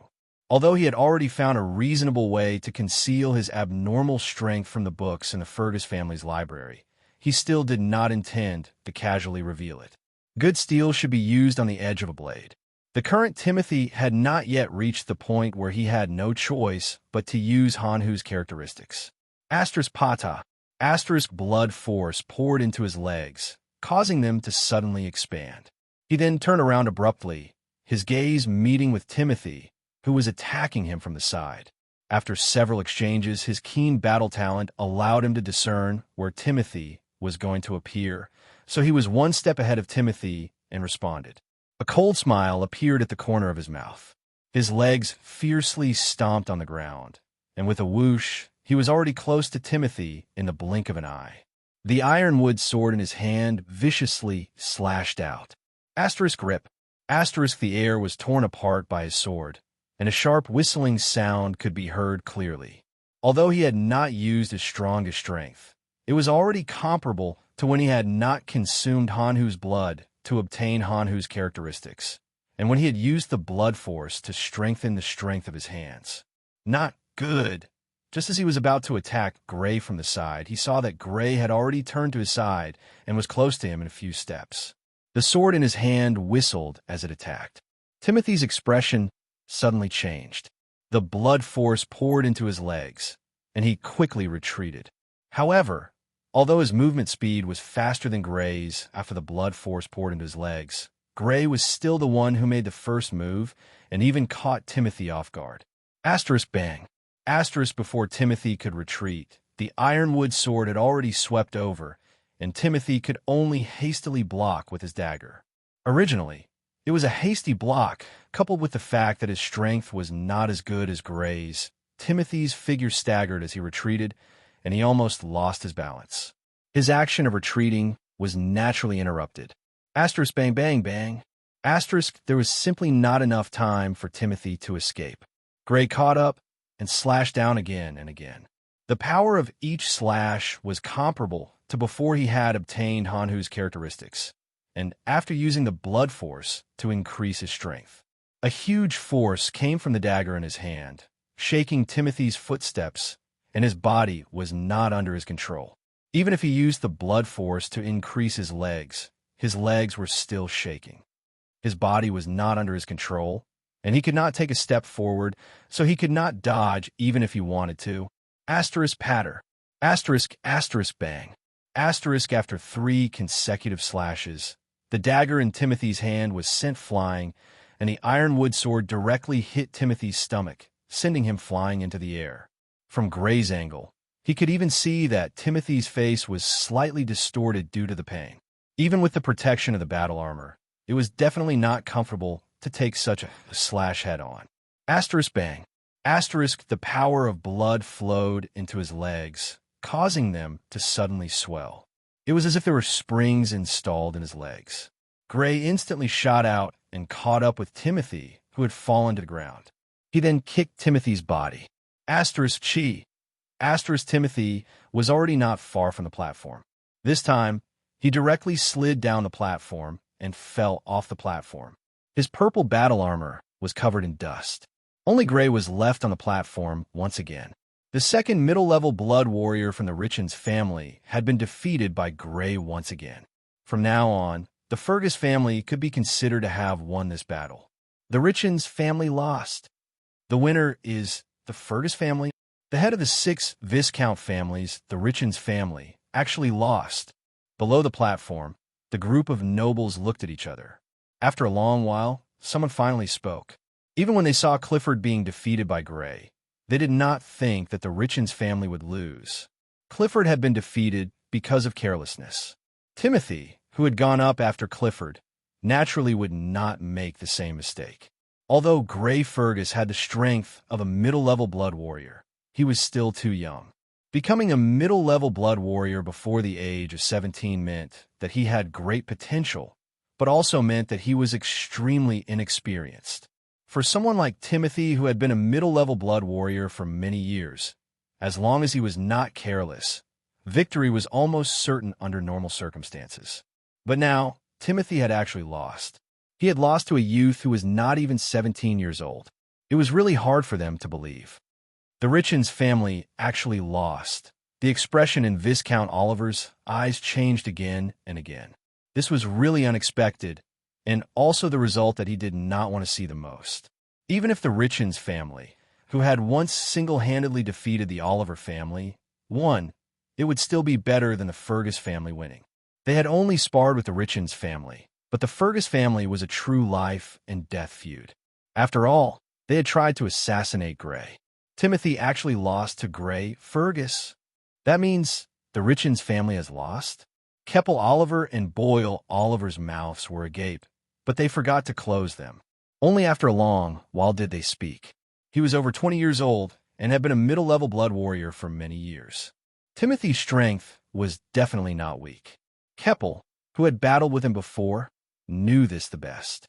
But under such circumstances, he had actually lost. One could only imagine how strong this Gray Fergus was. This family member really was not even 17 years old. Could it be that the family's intelligence was wrong? Although this fellow looked young, he was actually over 20 years old. It's not just his cultivation talent. In terms of battle, apart from surprise, there was still more surprise on Zero's face. This was already the second time that this youth called Gray Fergus had surprised him. Becoming a middle-level blood warrior before the age of 17 was already surprising enough. Who would have thought that the other party was also extremely talented in battle? The surprise in Zero's heart was even greater. Looks like I have to discuss with Father how to increase the amount of special resources allocated to the Fergus family, and how to reduce the amount of special resources allocated to the Richens family. He supported his chin with one hand as he muttered to himself. Families with potential and strength naturally had to be nurtured vigorously.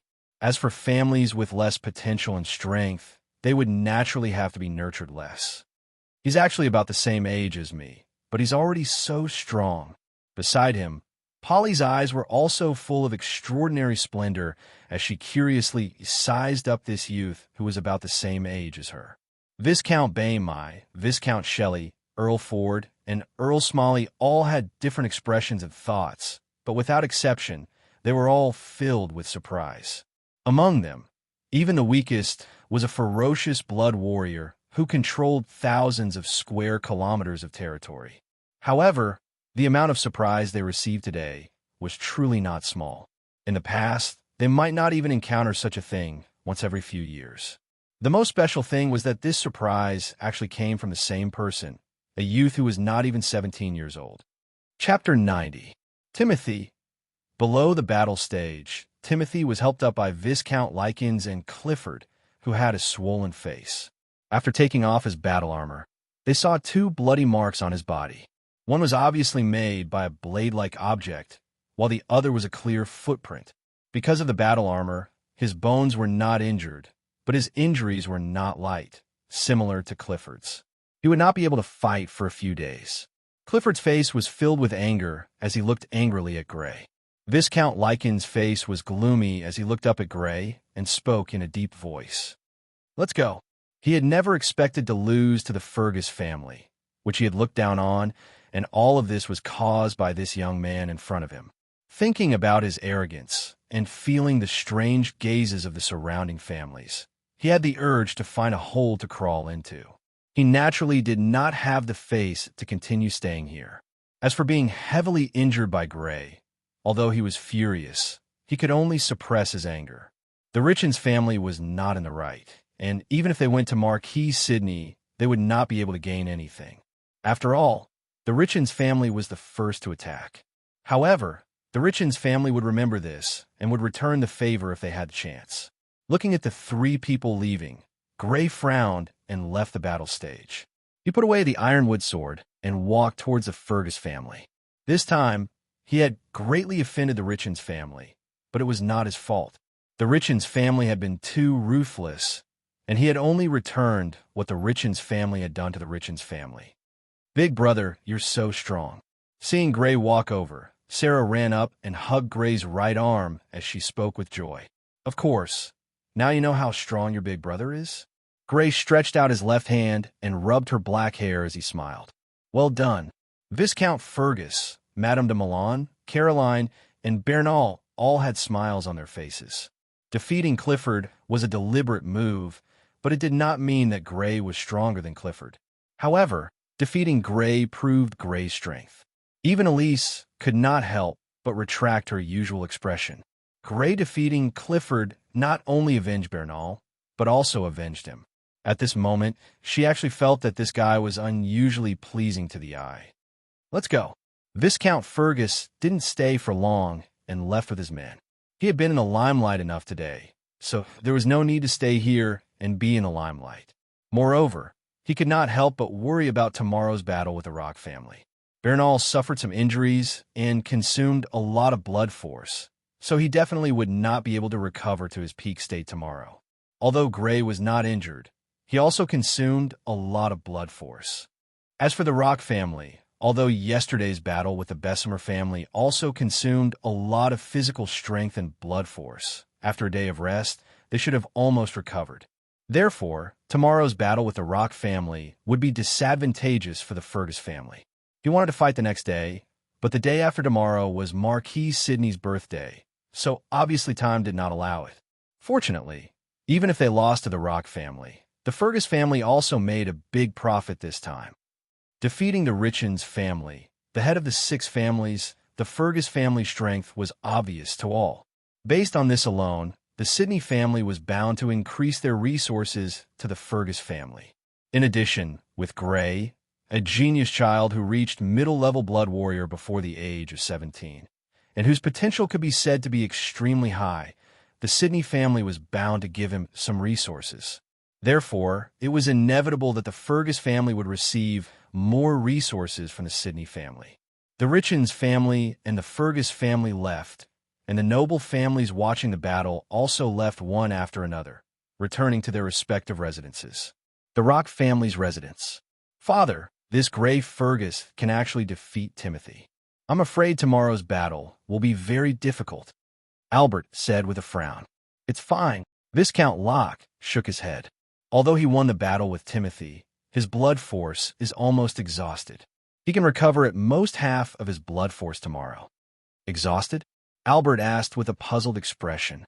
Father, in the battle with Timothy, I only saw him use blood force twice. How could he be exhausted?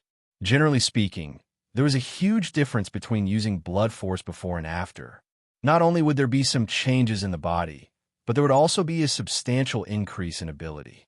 According to his observations, Gray Fergus' speed had only increased by a large margin twice, and it was clear that he had used the power of blood on those 2 occasions. Not only in speed, he also used blood force and strength. Viscount Locke smiled slightly. He actually used blood force to increase his strength? Albert was surprised. Generally speaking, a middle-level blood warrior's blood force was allowed to be used at most 10 times in a row. Although it was slightly more than a low-level blood warrior, it was not much more. Almost every use had to be carefully calculated. In addition, blood force had the strongest effect on one's strongest characteristics, and the other effects were not obvious. Under such circumstances, it was inevitable that blood force would be used to strengthen one's strongest characteristics. He did not expect Grey Fergus to do the opposite. He actually used a large amount of blood force to strengthen a strength that he was not good at. Practicing the blood technique, Windwolf, his strength is too weak. Even if he had the upper hand, he might not be able to restrain Timothy forever. That's why he used the power of blood to increase his strength. Viscount Locke explained, Bernal Fergus is injured and his blood force has been greatly consumed. Although Grey Fergus is not injured, his blood force has also been greatly consumed. It seems that it will be easy for us to win tomorrow's battle. Albert said with a happy expression, It's a pity. I originally planned to have a good fight with him. Maury said with slight regret. He was still brooding over the loss he suffered at the hands of Grey last time. Although according to common sense, our chances of winning are very high. Don't be careless. Although Viscount Locke also thought that it would not be difficult to win the battle with the Fergus family, he still reminded them. Marquis Sidney's study. After the battle between the Fergus family and the Richens family ended, Zeloyan came here. In other words, the Fergus family won in the end, and the Richens family lost instead? After listening to Zeloyan's statement, Marquis Sidney's expression did not change much. Yes, father. Zeloyan nodded. Tell me what you think. Marquis Sidney glanced at Zeloyan and said, The Fergus family not only defeated the Richens family, but also has a child with great potential who is already a middle-rank blood warrior before the age of 17. Starting next year, the supply of resources to the Fergus family should be adjusted appropriately. The Richens family was defeated by the Fergus family. Whether careless or not, the supply of resources should be reduced. Zeloyan thought for a moment and said, How are you going to adjust it? Marquis Sidney still asked without much expression on his face. I haven't decided yet. I'm going to make a decision tomorrow after watching the battle between the Richens family and the Bessemer family and the Fergus family and the Rock family. Zeloyan replied, Not bad. Chapter 91. The next morning, Grey and Bernal, dressed in battle attire, once again followed Viscount Fergus and the others to the battle platform. Elise's injuries were more serious, and she needed to rest for at least a few days before she could battle. Otherwise, her injuries would worsen. Although Bernal was also injured, it wasn't too serious. As a middle-level blood warrior, his body was stronger than Elise's, so his injuries weren't as serious as Elise's. However, half of his face was still swollen. Although he had already applied ointment, Clifford had been too ruthless. Obviously, the swelling wouldn't go down in a day. When they arrived at the battle platform, Grey and Bernal didn't go up. Instead, they stood at a corner of the platform with the Fergus family. This was because the battle that was about to begin wasn't between the Fergus family and the Rock family, but between the Bessel family and the Richens family. The battle between the Fergus family and the Rock family was scheduled after this. They actually recovered so quickly. Could it be that they consumed? When the Richens family appeared, Grey's expression became one of surprise. Clifford's face, which was originally more swollen than Beryl's, had completely disappeared. There was no sign that he had been kicked in the face by Grey yesterday, and even lost 2 teeth. Not only that, but the two of them walked with ease, and there were no signs of injuries. This wasn't normal. As the person who had injured the two of them, Grey was very clear about the severity of their injuries. Even if they weren't lying on the bed, they wouldn't be able to walk so easily. The Richens family sure has a lot of good stuff. Viscount Fergus also saw this scene. He snorted coldly and said with slight ridicule, Father, did they consume a magic potion? Bernal frowned slightly and asked, Yes. Viscount Fergus nodded. As expected, Grey's face showed that he had expected it. Only a magic potion could heal the injuries on their bodies so quickly. Obviously, the two of them had taken a magic potion. Magic potions, above ordinary medicine, had all kinds of magical effects. For example, it had the effect of rapid self-healing, the effect of rapidly recovering the power of blood, or the effect of greatly increasing one's strength in a short period of time. It could be said that there were many effects, and they were also very magical. To a certain extent, magic potions were on the same level as magic weapons. Naturally, it wasn't easy to refine such a thing. Not only were the herbs required extremely rare, but also required an extremely high level of alchemist. Only an alchemy master had the ability to refine it, and even then, they couldn't guarantee a 100% success rate. This made this item extremely precious. It could even be said that it was priceless. If one didn't have the corresponding channels, they couldn't even be bought with gold coins.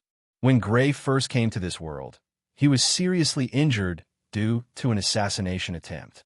For this reason, he specially recuperated for half a month. If there was a bottle of magic potion that could heal him, it would definitely not take such a long time. The battle soon began. The first to enter the battle platform were Clifford and Xiaoli. One of them held a short knife, while the other held a long spear.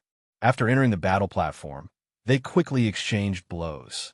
Clifford relied on his speed to move around Xiaoli from time to time. Xiaoli held a long spear in her hand and was ready for battle. From time to time, she would stab with her spear, and the air would explode. It was as fast as lightning. Whoosh! After several probing attacks, Clifford began to use the power of blood to increase his movement speed. His movements were faster and more difficult to guard against. Xiaoli gradually felt the pressure. From time to time, she would be forced to retreat because of her hasty defense. Has the power of blood recovered? Seeing that Clifford had continuously used the power of blood to increase his movement speed, Gray couldn't help but squint his eyes. Obviously, the potions that Clifford had taken not only healed his physical injuries, but also restored the power of blood. Otherwise, he wouldn't have been able to use the power of blood so many times. As expected of the head of the 6th Viscount family, Gray was envious. The Fergus family shouldn't have these 2 magic potions. Otherwise, they would have given them to him and Bernal. Moreover, he felt that these magic potions were very likely one of the special resources that the Sidney family had given to the Richens family. After all, the value of these 2 items was extremely high. They could be life-saving items on the battlefield. On the battle platform, the battle had ended. Pung! A figure flew out and fell outside the platform. This person was Clifford. Although using the power of blood to increase his movement speed gave Xiaoli a lot of pressure and put her in danger several times, Xiaoli still withstood the pressure. Relying on her battle talent, she keenly grasped the gaps between Clifford's attacks and stabbed Clifford out of the platform. However, she had also consumed a lot of energy. After stabbing Clifford out of the platform, she immediately panted heavily. Soon after, Timothy stepped onto the platform and the battle began again. This time, Xiaoli, who had consumed a lot of energy, wasn't able to completely block Timothy's crazy attacks and was defeated. Finally, lower blood warrior Kai Ni Bessemer stepped onto the platform. Although she fought hard, she was still no match for Timothy and was hacked out of the platform. At this point, the battle between the Richens family and the Bessemer family had come to an end. The Richens family had emerged victorious. It was obvious that Viscount Richens' expression was much better. Although he had lost to the Fergus family, he had still defeated the Bessemer family and regained some face. Of course, the price was also huge. For bottles of magic potions were at least a few thousand gold coins. Most importantly, there was no channel, and money couldn't buy them. It's our turn. Seeing that the battle between the Richens family and the Bessemer family had ended, Bernal took a deep breath and said, "Brother Bernal, why don't I go first?" Gray glanced at the other party's still swollen face and said worriedly. The other party had consumed a lot of his power of blood and was injured. It was very likely that he wouldn't be a match for Alfred Amori. He might even worsen his injuries during the battle. No need. Even if I'm not a match for him, I'll consume some of his energy and make it easier for you. Bernal shook his head. All right, then be careful. If you can't do it, just admit defeat. Seeing that he was so insistent, Gray didn't say anything more.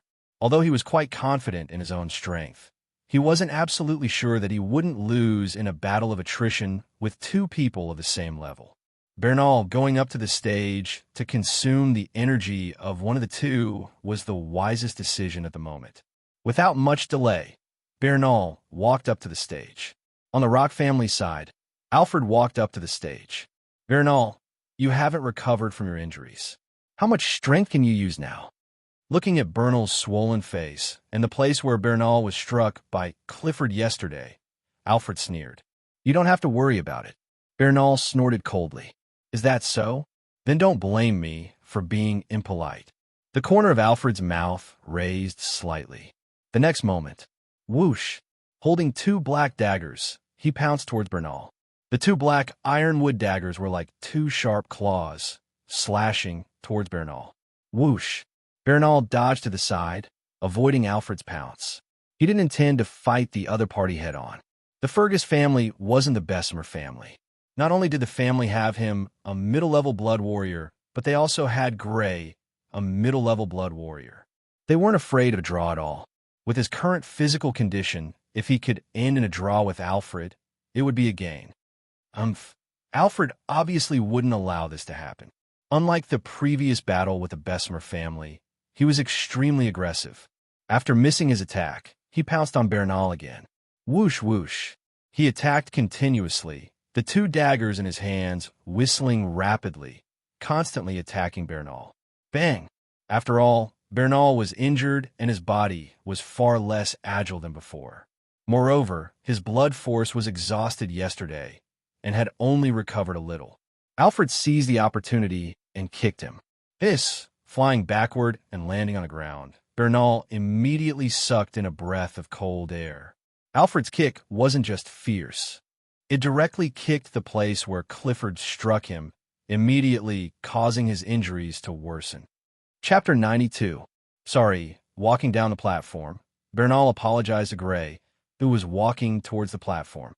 It's okay. You've already used up a lot of his energy. Gray shook his head. With Bernal's current condition, it was already very good that he could do this. Whoosh! On the platform, Gray stomped on the ground and pounced towards Silver. Bernal had used up a lot of Silver's energy. Naturally, he would not give Silver a chance to recover. Clap, clap, clap. Silver quickly dodged. He wanted to wear Gray down like how he had worn down Xiaoli. However, Gray was not Xiaoli. His movement speed was faster than both Xiaoli and Silver.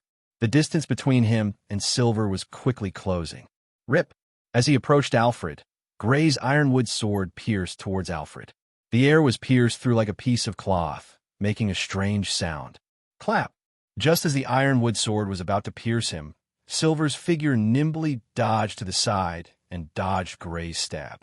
Practicing the blood technique would monkey, his speed and strength were average, but his body was unusually nimble.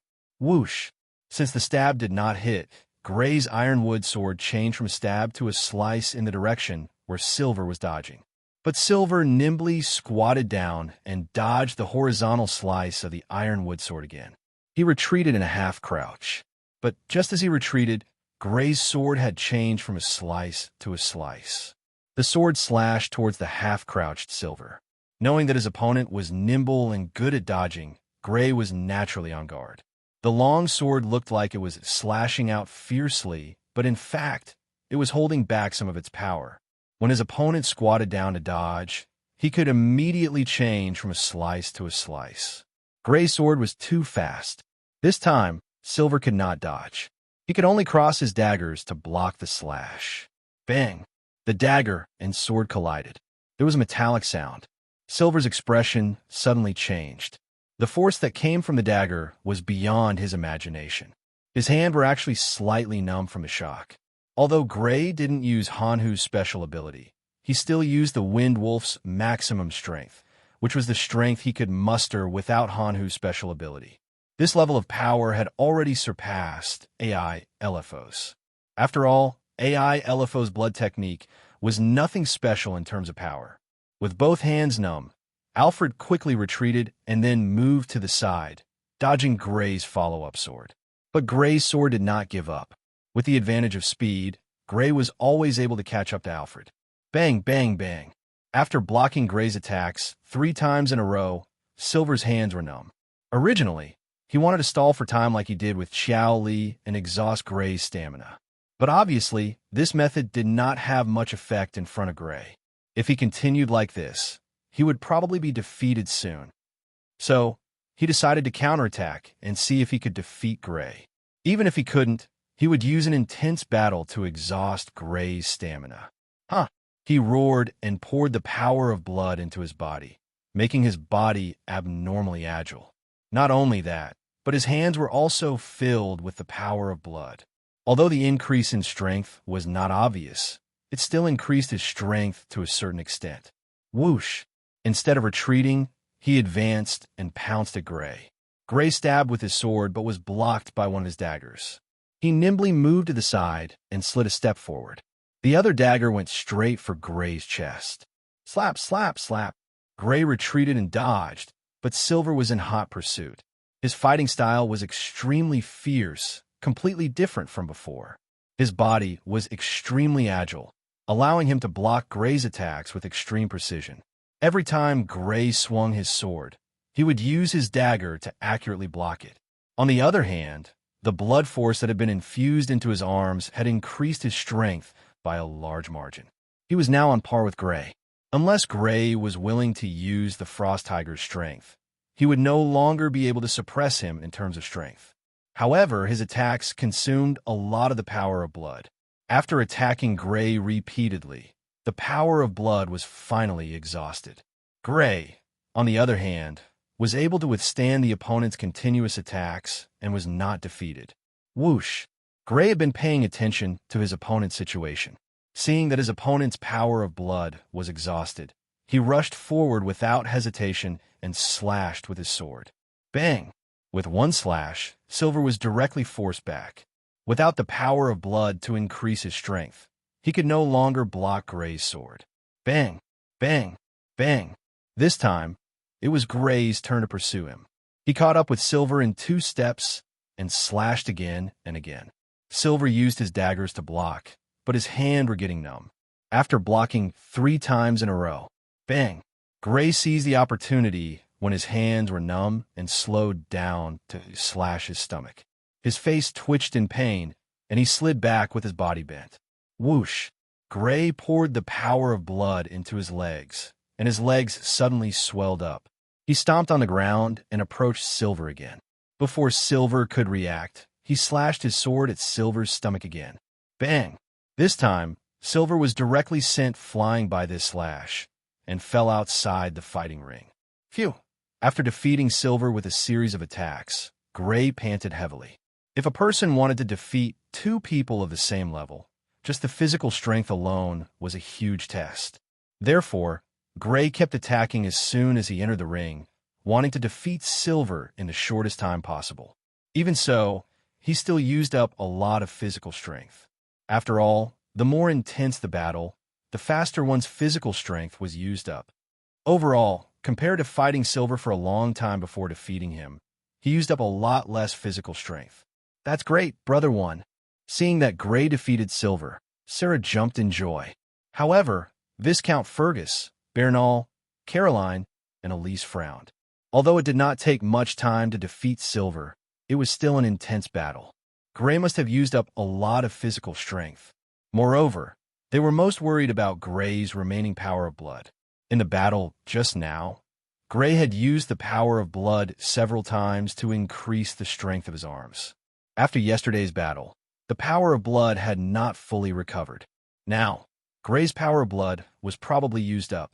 Slap, slap, slap. On the Rock family side, Mori walked step by step onto the fighting ring unhurriedly. He looked at Gray and spoke. You've used up all your power of blood, right? Gray glanced at him and did not reply. I wanted to defeat you under the same conditions, but unfortunately, I won't have the chance this time. Next time, I'll definitely defeat you under the same conditions. Mori said proudly as he looked at Gray. Last time, he suffered a loss at Gray's hands, and he was still brooding over it. He wanted to defeat Gray and take revenge. However, as a genius, he had his pride. He disdained to defeat Gray under unequal conditions. What he wanted was to defeat Gray under equal conditions. There's no need for next time. Let's do it this time. Gray looked at the other with amusement. They hadn't even started fighting, yet the other party already thought that he would win. Moreover, the other party wanted to defeat him in a situation where the conditions were equal. The other party was full of arrogance. Geniuses were indeed full of arrogance. I'll naturally defeat you this time. Next time, I'll defeat you under equal conditions. Bang! Mori stomped on the ground and pounced at Gray. Unlike the dual daggers used by AI LFO, Mori used an ironwood longsword like Gray's. Crash! The black ironwood sword was like a black light, slashing at Gray's neck. Mori's attack was extremely ruthless, as his head and neck were not protected by battle armor. If he was hit, the consequences would be extremely serious. Bang! Before the long sword could reach him, Gray pulled out his sword and blocked the attack. Pa pa pa!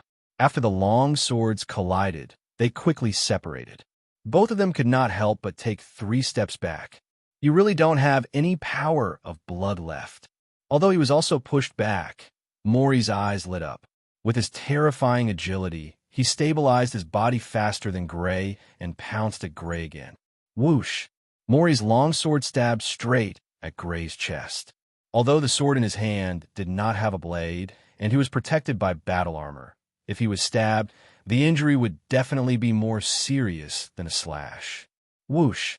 Gray dodged to the side, avoiding the stab, and quickly distanced himself from Mori. However, Mori chased after him, not giving Gray a chance to rest. The sword in his hand stabbed, slashed, chopped, and slashed at Gray. The area of the battle platform was limited.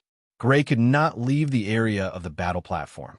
After all, that was equivalent to losing. Therefore, even with the advantage of speed, Gray could not really distance himself from Mori. Phew! After exchanging blows many times, Gray's breathing couldn't help but become heavy, and his footsteps also became slightly heavy. Chapter 93. Below the stage, Viscount Fergus and the others were nervously watching Gray on the stage, including Elise. After all, this was related to future training resources, and he couldn't help but be nervous. Father, Gray has used up a lot of his stamina, Bernal said worriedly. Viscount Fergus's expression was also solemn. I'm the one who dragged Gray down. Bernal's voice was filled with self-blame. If he could defeat Alfred, even if it ended in a draw, Gray would not have used up so much of his stamina. That's not your responsibility. After all, you're injured. Viscount Fergus shook his head. This time, our Fergus family's performance has been eye-catching enough. Even if we lose to the Rock family, we'll definitely be able to get a certain amount of resources. It wasn't that he didn't want to be the final victor of the Viscount battle. After all, the resources he would receive would definitely be extremely generous. However, at present, Gray was completely at a disadvantage, and the possibility of defeating Mori Locke was not high. He could only comfort himself, Bernal, and the others in this way. In the direction of the Rock family. Father, Mori has a great advantage. Seeing that Mo Lay had suppressed Gray into a disadvantageous position, Silver said with joy. Indeed, Viscount Locke couldn't help but reveal a trace of a smile. Since 2 months ago, when he learned that Gray was a middle-level blood warrior, he had already begun to set up a plan. He deliberately concealed the fact that Gray was already a middle-level blood warrior. He deliberately came late to delay the Viscount battle, so that the time of the battle was extremely close to the Marquis' birthday, and so that the two sides would not have more time to rest and recover.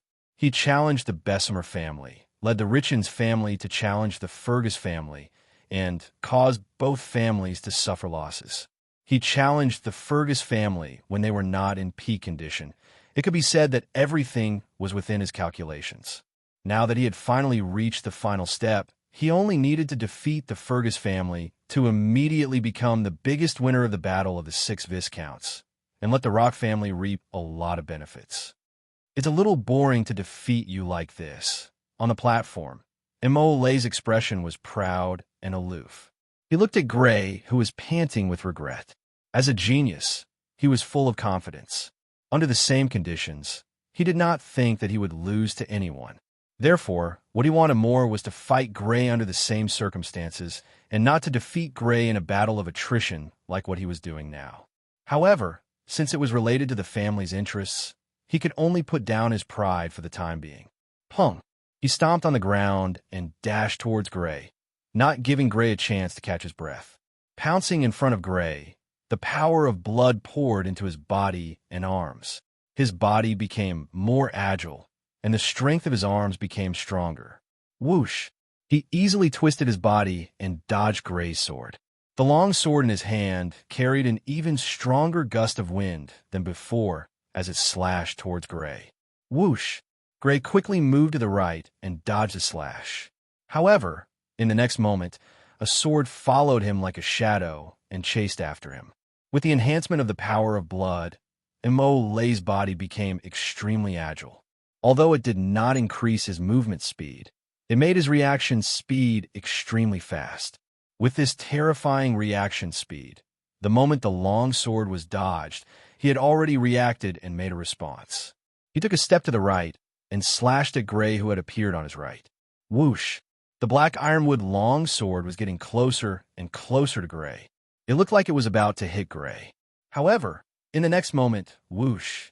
Gray's figure strangely disappeared. Oh no! Gray Fergus can still use the power of blood. Seeing Gray's speed suddenly increase and dodge Lay's sword, Viscount Locke and Alfred could not help but change their expressions. He can still use the power of blood? On the Fergus family's side, Viscount Fergus and the others had a look of joy and a trace of astonishment on their faces. According to their estimation, Gray's power of blood should have been exhausted. They did not expect Gray to still be able to use it. He still has the power of blood?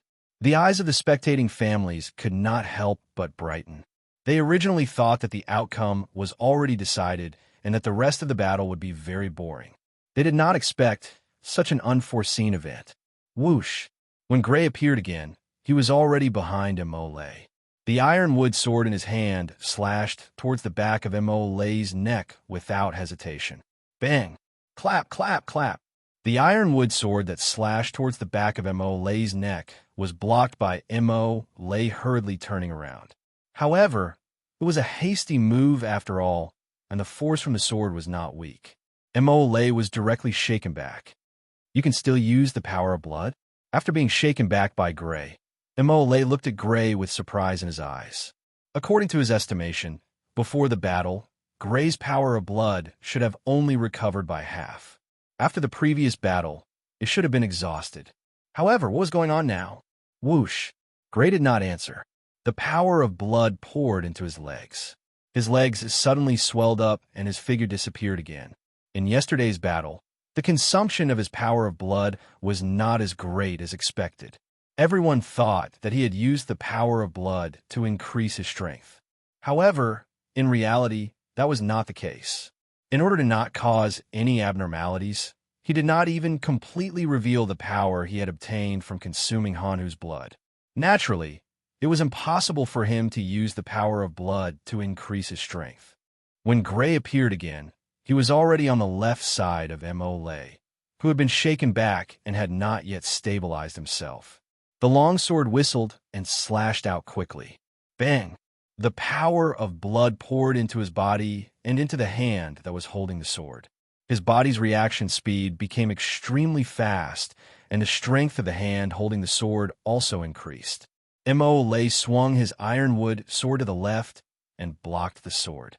However, he had not yet stabilized himself and was shaken back again. Gray's figure disappeared again and caught up with Lay, who was staggering back again. He attacked Lay from the other side. Bang! Bang! Bang! Gray continuously used the power of blood to increase his speed. Then his long sword attacked Lay from the left and right sides of him or from the back. Lay continuously used the power of blood to increase the strength of his arms and his body's agility, reaction speed, to block Gray's sudden attack. However, they did not know that Gray could use the power of blood at first.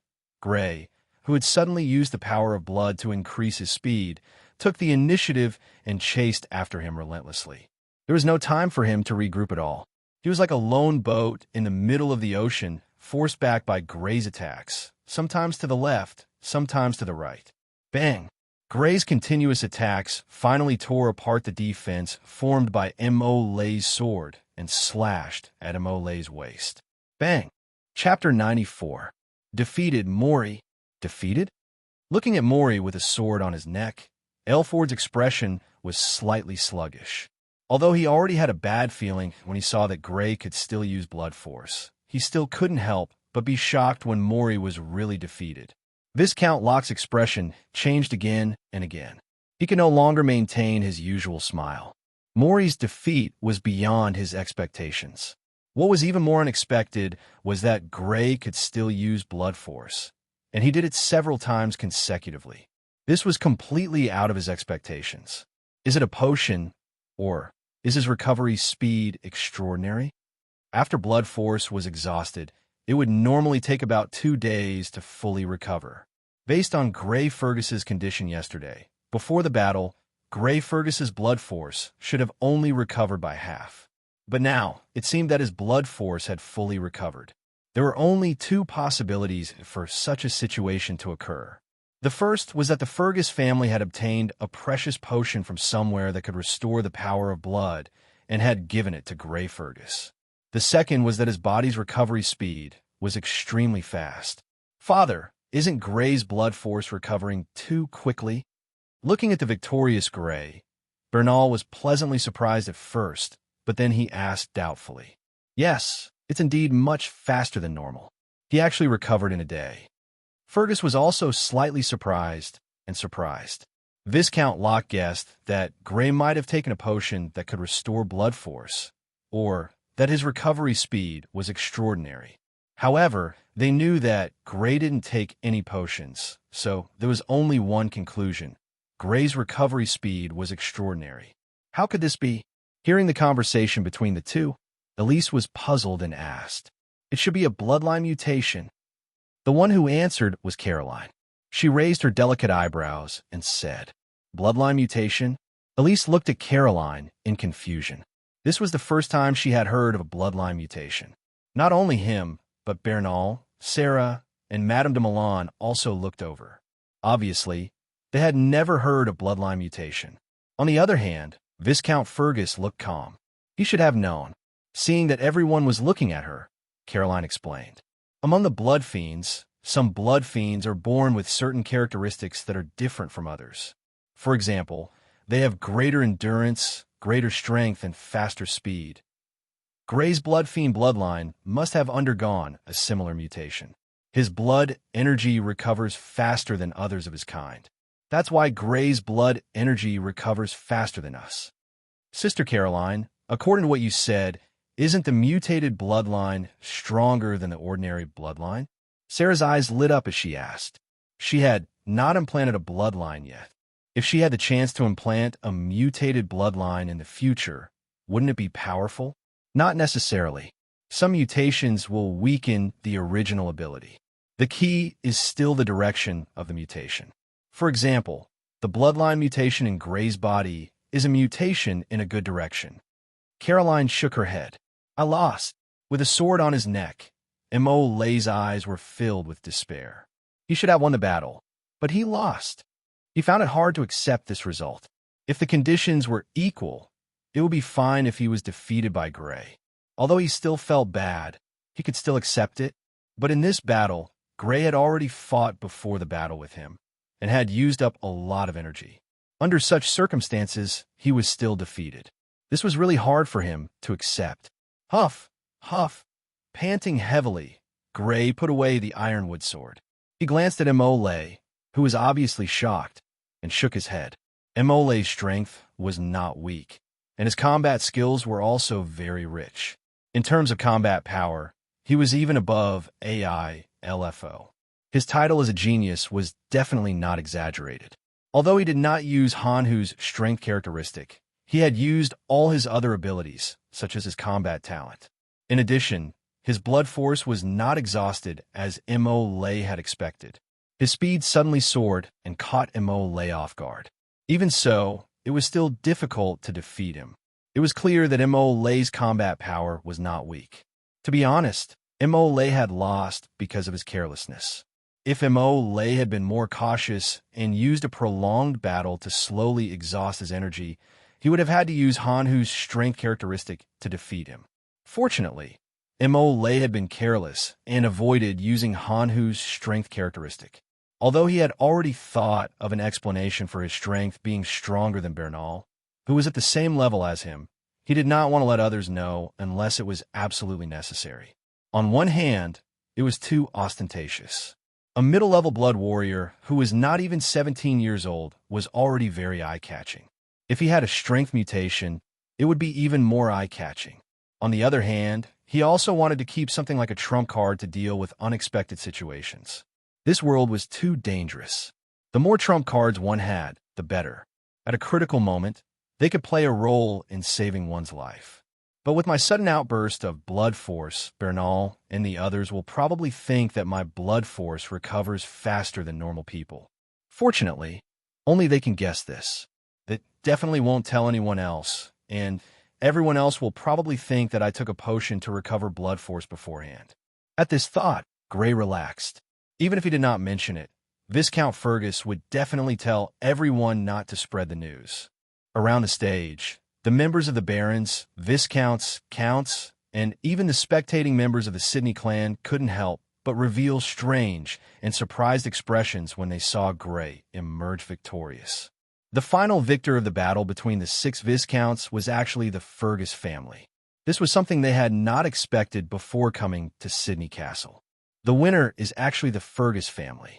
This is the biggest surprise. Zaloyan touched his chin with his thumb and forefinger. It's indeed surprising. Polly's eyes were full of surprise. He actually defeated 2 people of the same level. At the realm of a middle-level blood warrior, his battle strength should be about the same as Viscount Basimi's, right? It's close, but it's still a bit lacking. Zaloyan first nodded, then shook his head. When Viscount Basimi fought 2 people of the same level in a row, both of them were in peak condition. They were not like Alfred, who had expended a lot of energy before the battle with Gray. From this point of view, Gray Fergus is still a bit lacking compared to Viscount Basimi. Chapter 95. In the afternoon, the Richens family fought against the Rock family. In the end, the Richens family won. The Richens family once again took out a magic potion that could restore blood force and defeated the Rock family in their peak condition. Although they won, Viscount Lycan's expression was not good. The price he had paid was too great. Magic potions were strategic resources that could save lives at critical moments. Every bottle was worth tens of thousands of gold coins. Most importantly, there was no corresponding channel for this kind of thing. Even if one offered several times the amount of gold coins, they would not be able to buy it.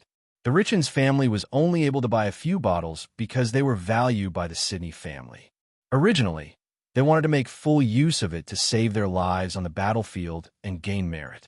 However, they were forced to use it in the Viscount battle. Now, the Richens family had lost to the Fergus family.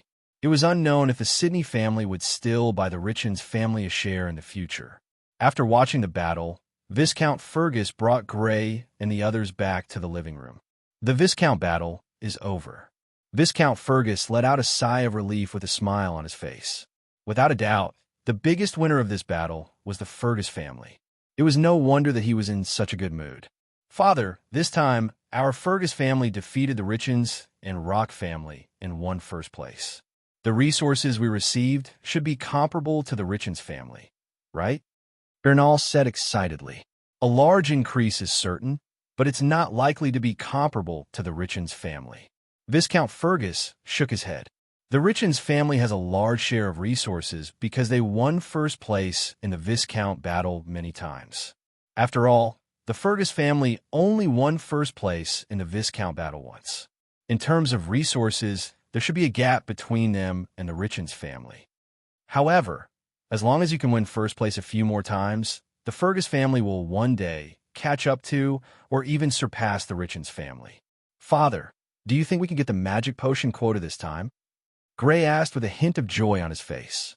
Gray was extremely curious about the magical potion that could heal injuries in an extremely short amount of time and restore the power of blood. If this had been in his previous life, it would definitely have been called a piece of advanced technology. It's possible but not absolute. Viscount Fergus replied after some thought. Magic potions were not ordinary items. They were equivalent to strategic resources.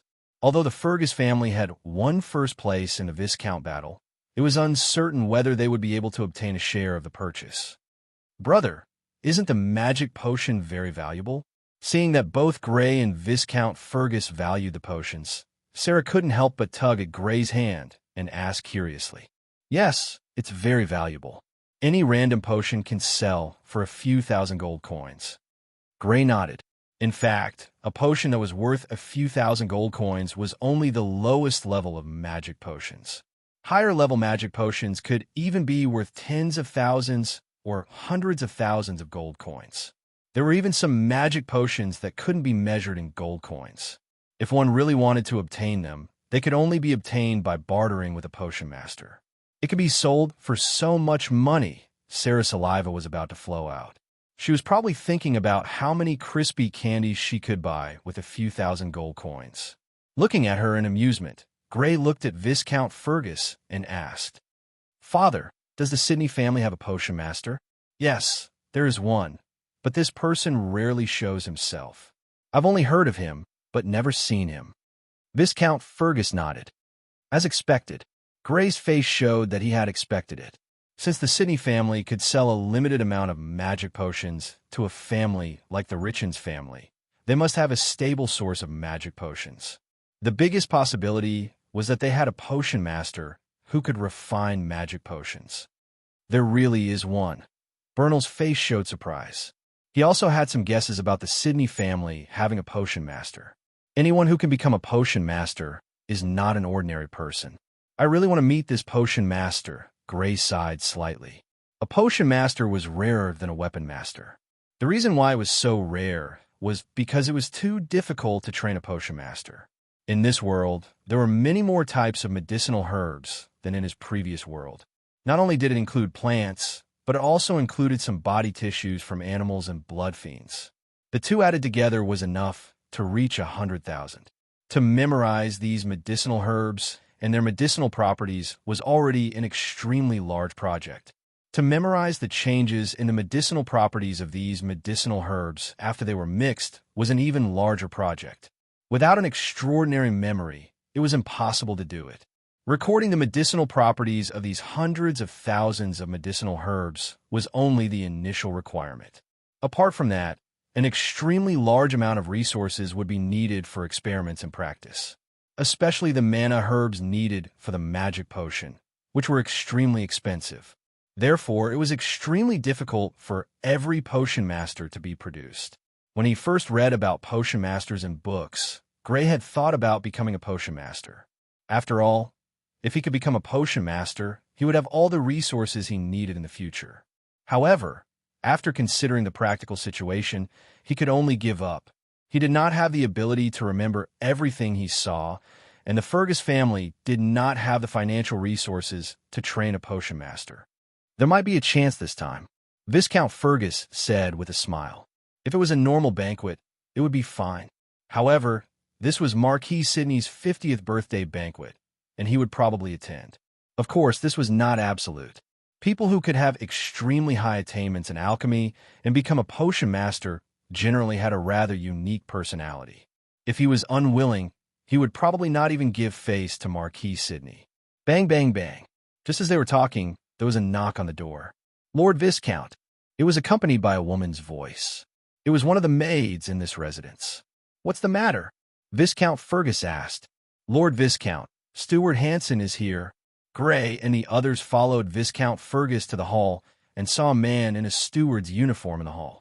The man was of medium build and fair skin. He should be in his early 50s. Lord Viscount. Seeing Viscount Fergus, the man bowed. Steward Hanson, why did you come in person? If there's anything, just let the servant come and inform me. Viscount Fergus was extremely polite when he saw this man. Lord Viscount, you're too polite. The man called Steward Hanson smiled slightly. Chapter 96. Viscount Fergus left with a housekeeper called Hanson, and Gray and the others couldn't help but show a trace of expectation. Receiving a summons from Marquis Sidney was very likely to be related to the allocation of resources. They wondered what kind of resources the Fergus family would get this time. Right, Brother Bernal. The housekeeper's position in Sydney Castle seems to be very special. Thinking of the housekeeper called Hanson, Gray couldn't help but be curious. They had met the Sydney family's housekeeper when they first came to Sydney Castle. His name was Moya, but Viscount Fergus's attitude at that time could only be considered average. But this time, Viscount Fergus's attitude was clearly very polite. Clearly, this housekeeper wasn't ordinary. Yes, Housekeeper Hanson has served the Sydney family for many years and is the most senior housekeeper. I once heard Father say that Housekeeper Hanson has the strength of a ferocious blood warrior. Ferocious blood warrior? Gray was slightly surprised. The 6 Viscounts of the Viscount family only had the strength of a ferocious blood warrior. He didn't expect a housekeeper of the Sydney family to have the strength of a ferocious blood warrior. One could imagine the background of the Sydney family. After more than an hour, Viscount Fergus returned with a smile on his face. "Master, what kind of resources did you get?" Madame de Milan asked anxiously. Gray and the others also looked expectantly at Viscount Fergus. Although it was inevitable that the Fergus family would get new resources based on their achievements, there were differences between different resources. They naturally hoped that the Fergus family would get better resources. In addition to the original preferential treatment of blood fiends, weapons, armor, and medicine, there are 3 new preferential resources. Viscount Fergus said with a smile as he glanced at the people looking at him. "Father, what are the 3 preferential resources?" Bornal's eyes lit up as he hurriedly asked. "The first is the right to purchase potions." Having said that, Viscount Fergus looked at Gray. After all, not long ago, Gray had asked if he would be granted the right to purchase potions. "What magic potions are there?" Gray was pleasantly surprised. At that time, he had only casually asked. With the rarity of the magic potion, the Fergus family might not be able to obtain the right to purchase it. He did not expect that they would actually obtain the right to purchase the magic potion. There are a total of 4 types of potions: healing potion, recovery potion, berserk potion, and concentrated potion. Concentrated potion? What is the effect of this potion? Gray looked puzzled. Healing potion, recovery potion, and berserk potion were easy to understand. The healing potion should be a magic potion that could heal injuries. The recovery potion should be a magic potion that could restore blood force. And the berserk potion should be a magic potion that could make people go berserk and increase their strength for a short period of time. However, the concentrated potion made him a little puzzled. He did not know what this concentrated potion was. The effect is similar to blood beast blood, but the effect is stronger. It is as if a large amount of blood beast blood has been condensed together. It is suitable for people who practice any blood technique. It does not have the same restrictions as blood beast blood. Viscount Fergus explained. Gray suddenly understood. No wonder it was called a concentrated potion. It was indeed like condensed blood beast blood. "Father, what about the other 2 types of preferential resources?" Because of the magic potion, Bernal could not wait to ask about the preferential treatment. "The second is the right to purchase magic equipment." Viscount Fergus continued. The right to purchase magic equipment. Everyone's eyes could not help but light up. Magic equipment was a weapon that was superior to ordinary weapons. It often had some extraordinary abilities. If one had the assistance of such a thing in battle, their strength and survivability would be greatly enhanced. Although such equipment was not as rare as the magic potion, it was not something that could be bought through ordinary means. Under normal circumstances, if one did not have a familiar master blacksmith, it would not be possible to buy it through ordinary channels. It could only be bought through auctions. However, the price of the magic equipment purchased through such a method was obviously too high. It was not worth it. Now that the Sydney family had given the Fergus family the right to purchase magic equipment, they would undoubtedly save a lot of money if they wanted to buy magic equipment in the future. "Master, what about the 3rd preferential treatment?" Madame de Milan could not help but ask. Whether it was the right to purchase magic potions or the right to purchase magic weapons, it would greatly benefit the Fergus family. She could not help but look forward to the third preferential treatment. Cooperate with the Sydney family in refining medicine.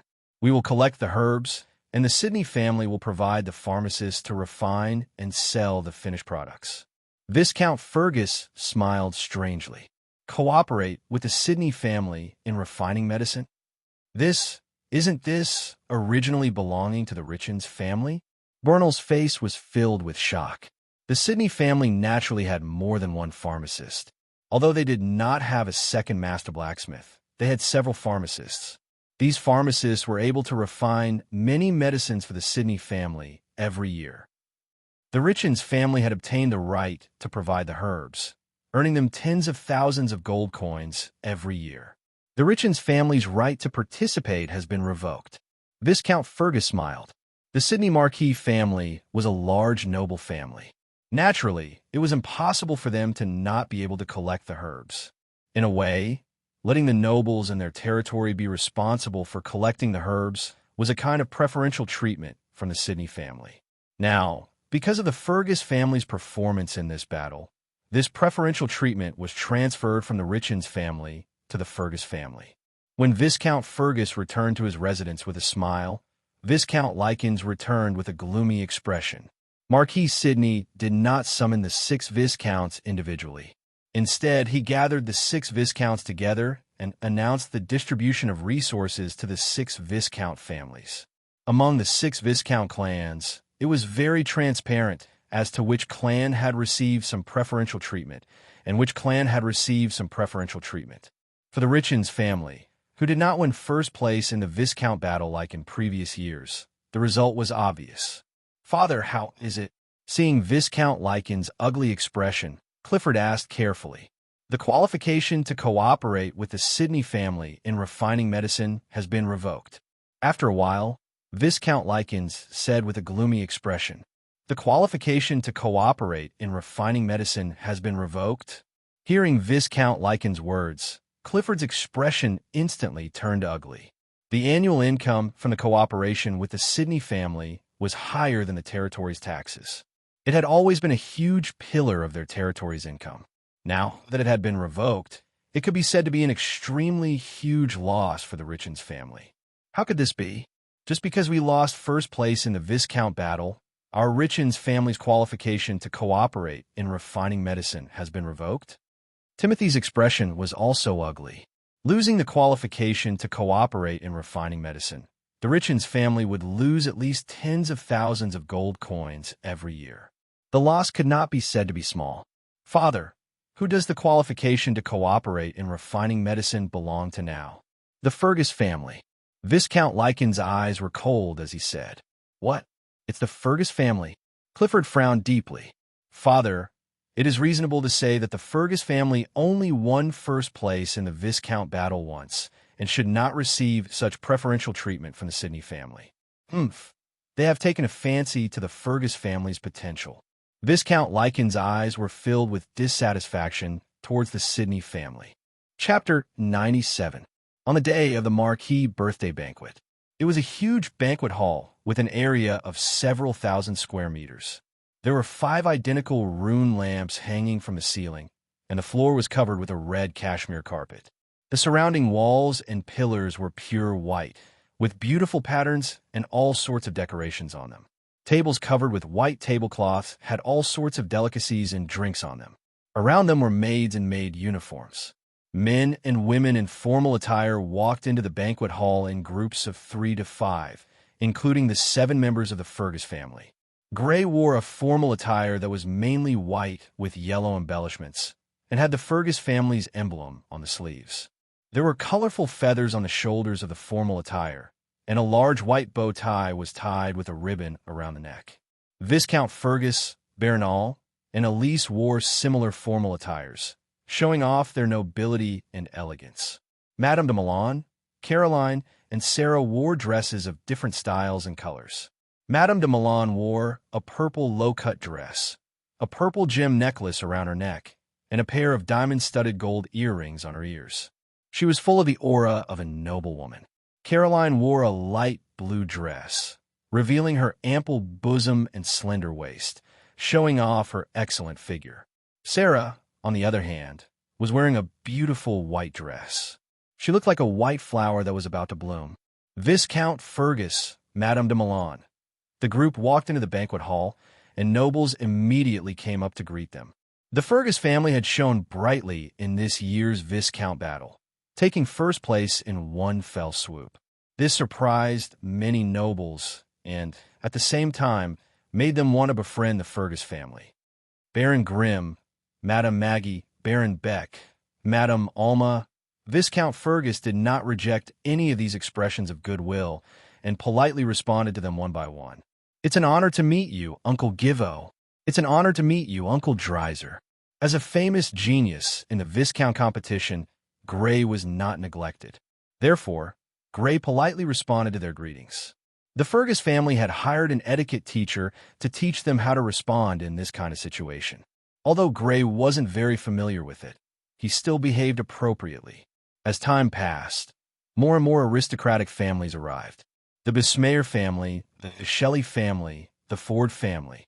Aristocratic families arrived one after another.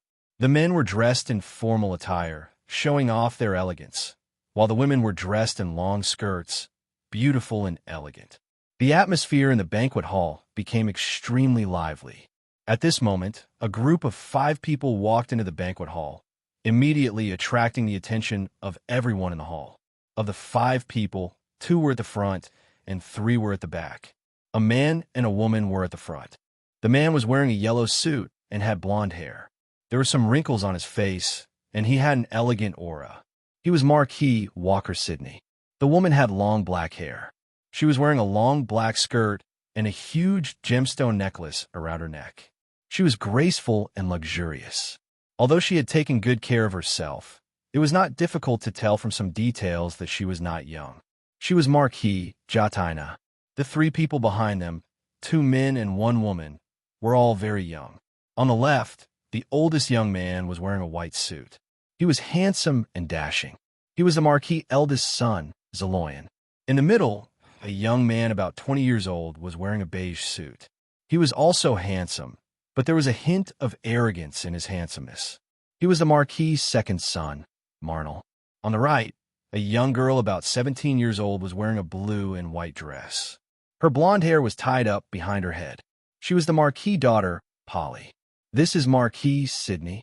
Gray sized up Marquis Sidney with a hint of surprise in his eyes. Originally, he thought that this aristocrat, who was in charge of such great power, should have a dignified aura. Every word and action was full of dignity. But the truth was the opposite.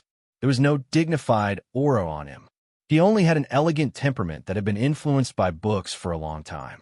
Marquis. One by one, the aristocratic families came forward to greet Marquis Sidney. Marquis Sidney nodded in response. When it was the Fergus family's turn, Marquis Sidney's gaze swept over the Fergus family and finally fell on Gray. "This is Gray?" "Yes, Marquis.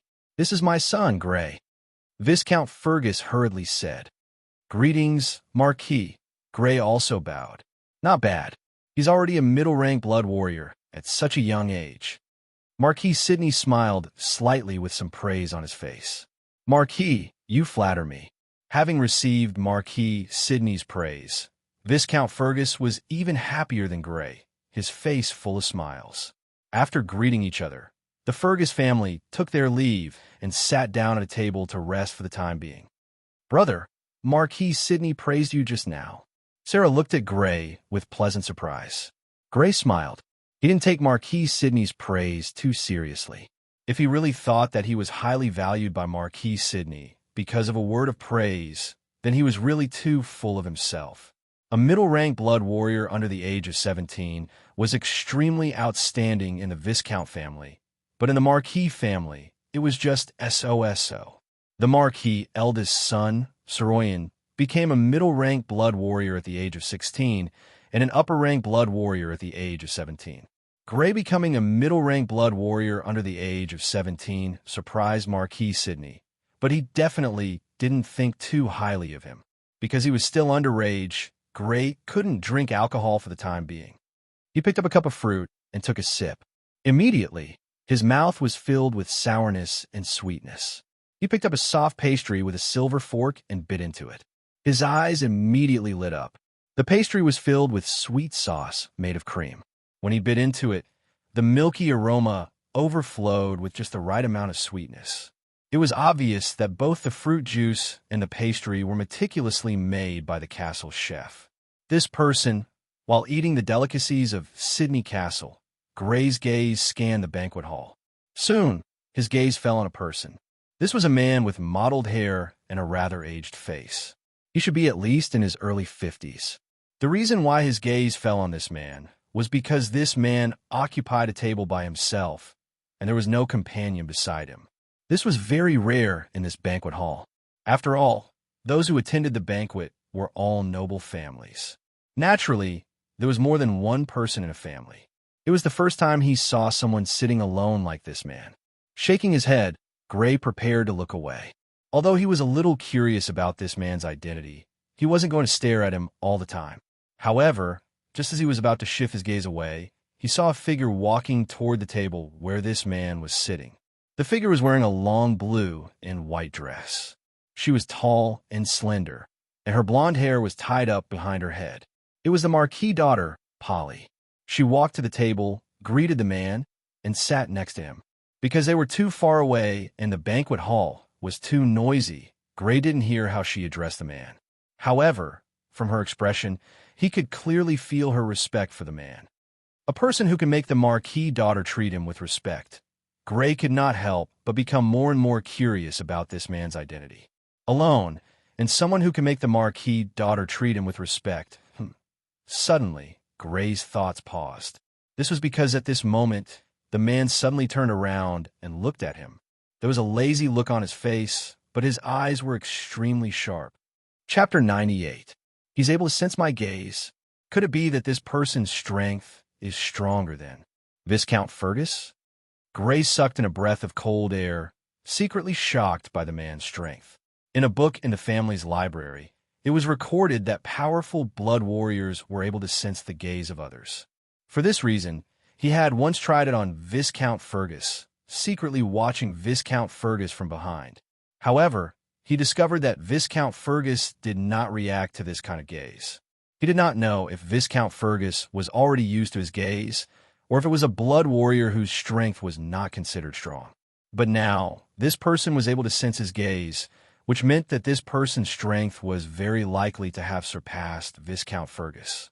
Gray forced himself to smile apologetically at the other party, and hurriedly shifted his gaze away. "Teacher, what's wrong?" Polly sensed the man's actions, and she tilted her head to ask in confusion. "Nothing. Who's that fellow?" Polly followed the man's gaze and saw that it was Gray. Although she was puzzled as to why her teacher would notice Gray, she still replied, "That's Gray Fergus from Viscount Fergus's family." Gray Fergus? Oh, that middle-level blood warrior genius who's not even 17 years old? The man's tone was flat. Although he said genius, his tone did not seem to regard Gray as a genius at all. "Yes, that's him." "Teacher, have you heard of him?" Polly was clearly used to the man's attitude. It spread everywhere in the castle. "It's hard not to," the man said indifferently. In order to hide his embarrassment, Gray buried his head in the castle's delicacies. After a while, he raised his head and glanced at the man before quickly shifting his gaze away. Seeing that the man was no longer paying attention to him, he finally heaved a sigh of relief. It seemed that the other party had no intention of bickering with him. At the same time, he could not help but be secretly curious about the identity of this person. He's alone, so he shouldn't be noble. The Marquis' daughter treated him so respectfully, so his status must be very high. His status is very high, and he came to this banquet hall alone. Could he be? Very quickly, a person that fit his identity appeared in his mind. It was the mysterious alchemist that Viscount Fergus had never seen before. If it really was him, then everything made sense. With the nobility of an alchemy grandmaster, it was only natural that he would be treated with respect by the Marquis. Everyone, just as Gray was secretly guessing whether the other party was the mysterious master alchemist, an elegant male voice sounded.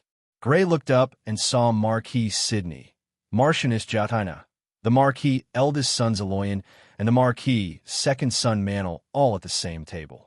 At this time, the table had become the focus of everyone's attention. Let me introduce you.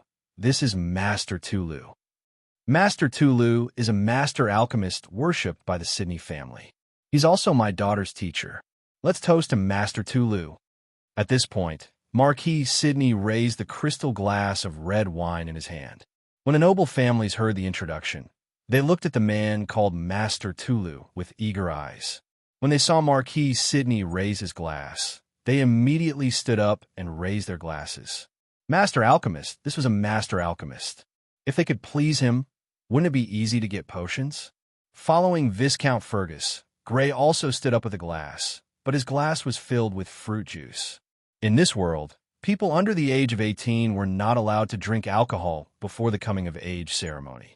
Faced with Marquis Sidney's grand introduction and the enthusiastic gazes in the banquet hall, the man called Master Tulu stood up calmly. Ding!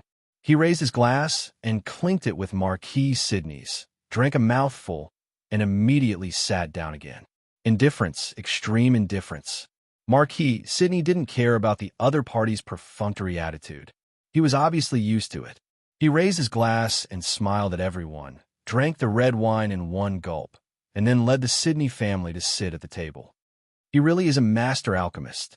Gray's face showed that he had expected it. He couldn't help but look at the man again, and his eyes were filled with deep amazement. As expected of a master alchemist, he didn't even give face to the Marquis. The most important thing was that the Marquis didn't care. From this point, it was not difficult to see how important Master Tulu was in the Marquis' heart. If the Marquis had a special regard for Gray, then this Master Tulu was extremely important. However, with the other party's identity, he was indeed worthy of this attention.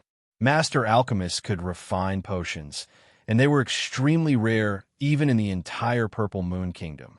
The magic potions that were refined from their hands were life-saving measures at critical moments. Sometimes having an extra bottle of magic potion was equivalent to having an extra life. With such means, it was inevitable that they would be popular anywhere.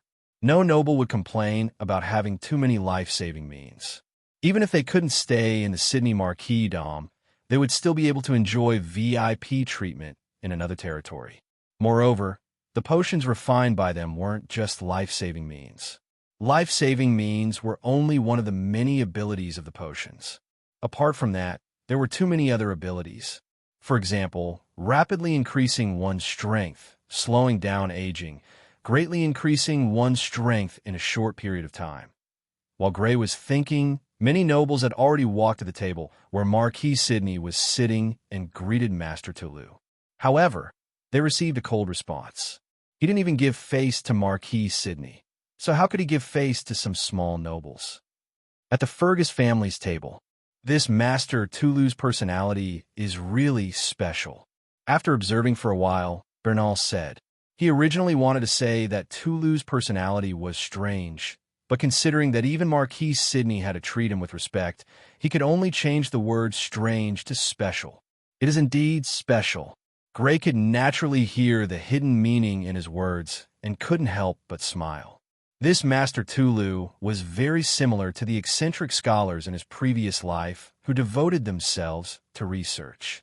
It wasn't that they didn't understand the ways of the world, they just didn't care about it. They didn't care about interacting with ordinary people, they didn't care about remembering ordinary people's names, and they didn't care if they offended ordinary people. To a certain extent, these people were arrogant because of their talents, but they did have the ability to do so. To put it bluntly, if a noble had a conflict with Master Tulu in this banquet hall, the noble would most likely be the one to be kicked out, not Master Tulu. These nobles clearly knew that this would be the result, so they had to smile even in the face of Master Tulu's cold response. Master, should we?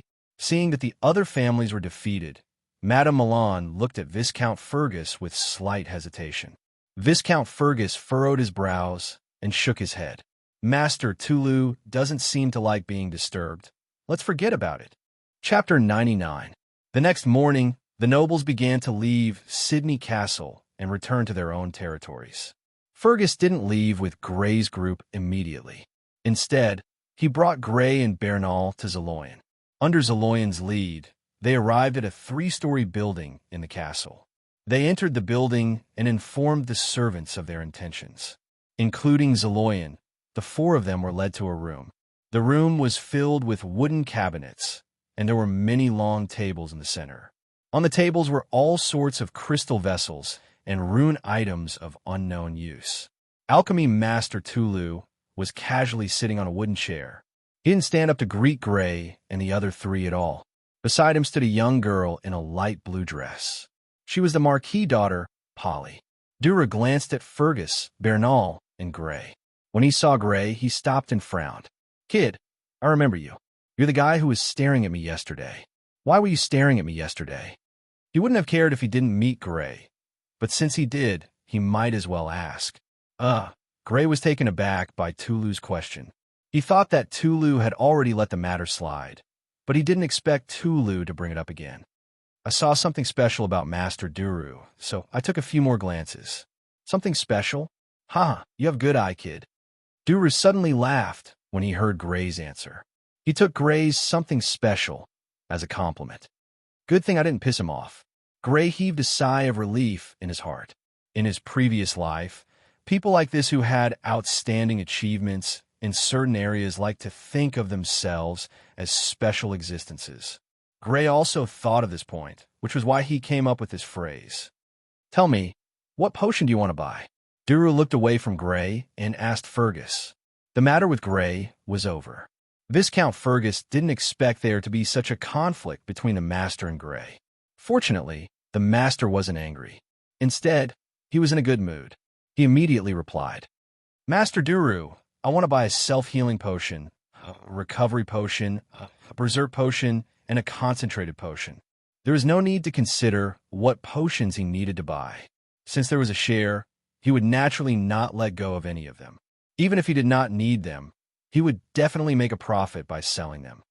Self-healing potion is 1,500 gold. Recovery potion is 1,000 gold. Berserk potion is 2,000 gold. And concentrated potion is 1,000 gold. Total is 5,500 gold. Tulu looked at Viscount Fergus. Viscount Fergus immediately took out 55 magic coins from his pouch and handed them to Tulu respectfully. Duru said after making sure there were no mistakes. "Girl, go and get them." "Yes, teacher," Polly replied and turned around to rummage through the wooden cabinets near the walls to take out the potions. Soon, for slightly flat bronze bottles the size of a baby's palm appeared in front of everyone. The small bottles were engraved with names such as healing potion, recovery potion, and so on. These were the containers for the 4 potions. They didn't use crystal containers, not because the cost was too high, but because bronze containers were more suitable. Potions such as healing potions, recovery potions, and berserk potions could play a life-saving role at critical moments. Naturally, they needed to be carried with them. With the hardness and brittleness of crystals, if they were carried around, they would be easily broken. Bronze containers were different. The quality of the metal made it hard to break, and the flat shape made it easier to carry around. Some nobles even tied healing potions with ropes and hung them around their necks, so they could take them out at a critical moment. After Gray and the others got the magic potions, they left the room. Although he was very satisfied with Gray's words, this Master Duru clearly didn't have any intention of treating the Fergus family differently. It was already fortunate that he didn't get angry and canceled the Fergus family share of potions. With this Master Duru status, it was obvious what Marquis Sidney would do if he wanted to cancel the Fergus family share of potions. Seeing Gray and the rest leave, Polly looked at Master Duru strangely and said with a surprised tone, "Teacher, he didn't raise the price." Her teacher had a habit of raising the price or extorting the nobles who came to buy potions. It was up to his mood that day. Last year, when the Richens family came to buy potions, the price of the self-healing potion was raised to 2,000 gold coins, the recovery potion to 1,500 gold coins, the berserk potion to 3,000 gold coins, and the concentrated potion to 1,500 gold coins. At that time, Viscount Richen's face was so ugly that it was as if his parents had died, and he had to put on a fawning expression. Polly still remembered it. I like that kid, so I'll let it go this time, Duru said in a good mood. Unaware that they were almost extorted, Gray and the rest returned to their residence and left Sydney Castle with Madame de Milan and the rest, as well as the 3 members of the Harris family who had been waiting for them. In the Sydney family's carriage, not only were the Fergus family members sitting there, but also Kevin Harris, a member of the Harris family who had once played with Gray but was teased by Gray. At this time, the other party was looking at Gray with a fawning gaze. It was unknown whether it was because of Gray's performance in the Viscount battle or because of Baron Harris's order. "This is the potion?" He held one of the 4 potions in his hand and looked at it curiously. Although he said he was looking at it, he was just looking at the appearance of the potion container. The small bronze bottle was naturally not transparent, so he couldn't see what the liquid inside looked like. As for opening the container, that was impossible because it would be easy for the potion to evaporate. Gray was also holding a potion in his hand. This potion was filled with concentrated potions. It was a small potion that could be swallowed in one gulp, but it was worth 1,000 gold coins. Converted to weight, it was a full 30 to 40 pounds. It was more expensive than gold, and dozens or even hundreds of times more expensive. Potion masters are really good at making money. Gray was even more envious of potion masters. A potion that could be casually made was worth at least 1,000 gold coins. With such skills, will they still lack money in the future? It's a pity that I don't have the talent in that area. If he had the slightest talent in memory, Gray would definitely not hesitate to learn potion making. Cultivation required a large amount of resources, especially when he reached a higher realm. The Fergus family would definitely not be able to afford it. If he could use his identity as a potion master to assist him in his cultivation, it would definitely be twice the result with half the effort. Not to mention other things, just drinking a concentrated potion every few days would make it difficult for his strength to increase slowly. That Master Tulu was not weak. He probably took a lot of potions. Gray guessed that potion masters were not weak. After all, they did not lack resources. It was a pity that he did not have the talent in that area, so he could not force it. If he forced himself to learn potion making without talent, he would end up like himself in his previous life. He clearly did not have the talent to study, but he still insisted on studying. In the end, he only got a second-rate exam and became an ordinary worker. He did not want to go down the same path in this life. It's impossible to become a potion master, at least for now. I wonder if I have the talent to become a blacksmith or rune master. Potion masters, blacksmiths, and rune masters were the 3 most popular professions in this world. Among them, potion masters were the most popular, and blacksmiths and rune masters were second. Blacksmiths and rune masters did not have a clear requirement to have the talent in memory. If there was a chance in the future, he could give a try. Gray. Viscount Fergus's voice rang in Gray's ears while he was deep in thought. Gray raised his head and looked at Fergus in confusion. Viscount Fergus opened his mouth. "This concentrated potion is a reward for your performance in this Viscount battle. You can keep it yourself, or let me keep it for you. However, do not use it casually. It's best to use it when you are breaking through." "Thank you, Father."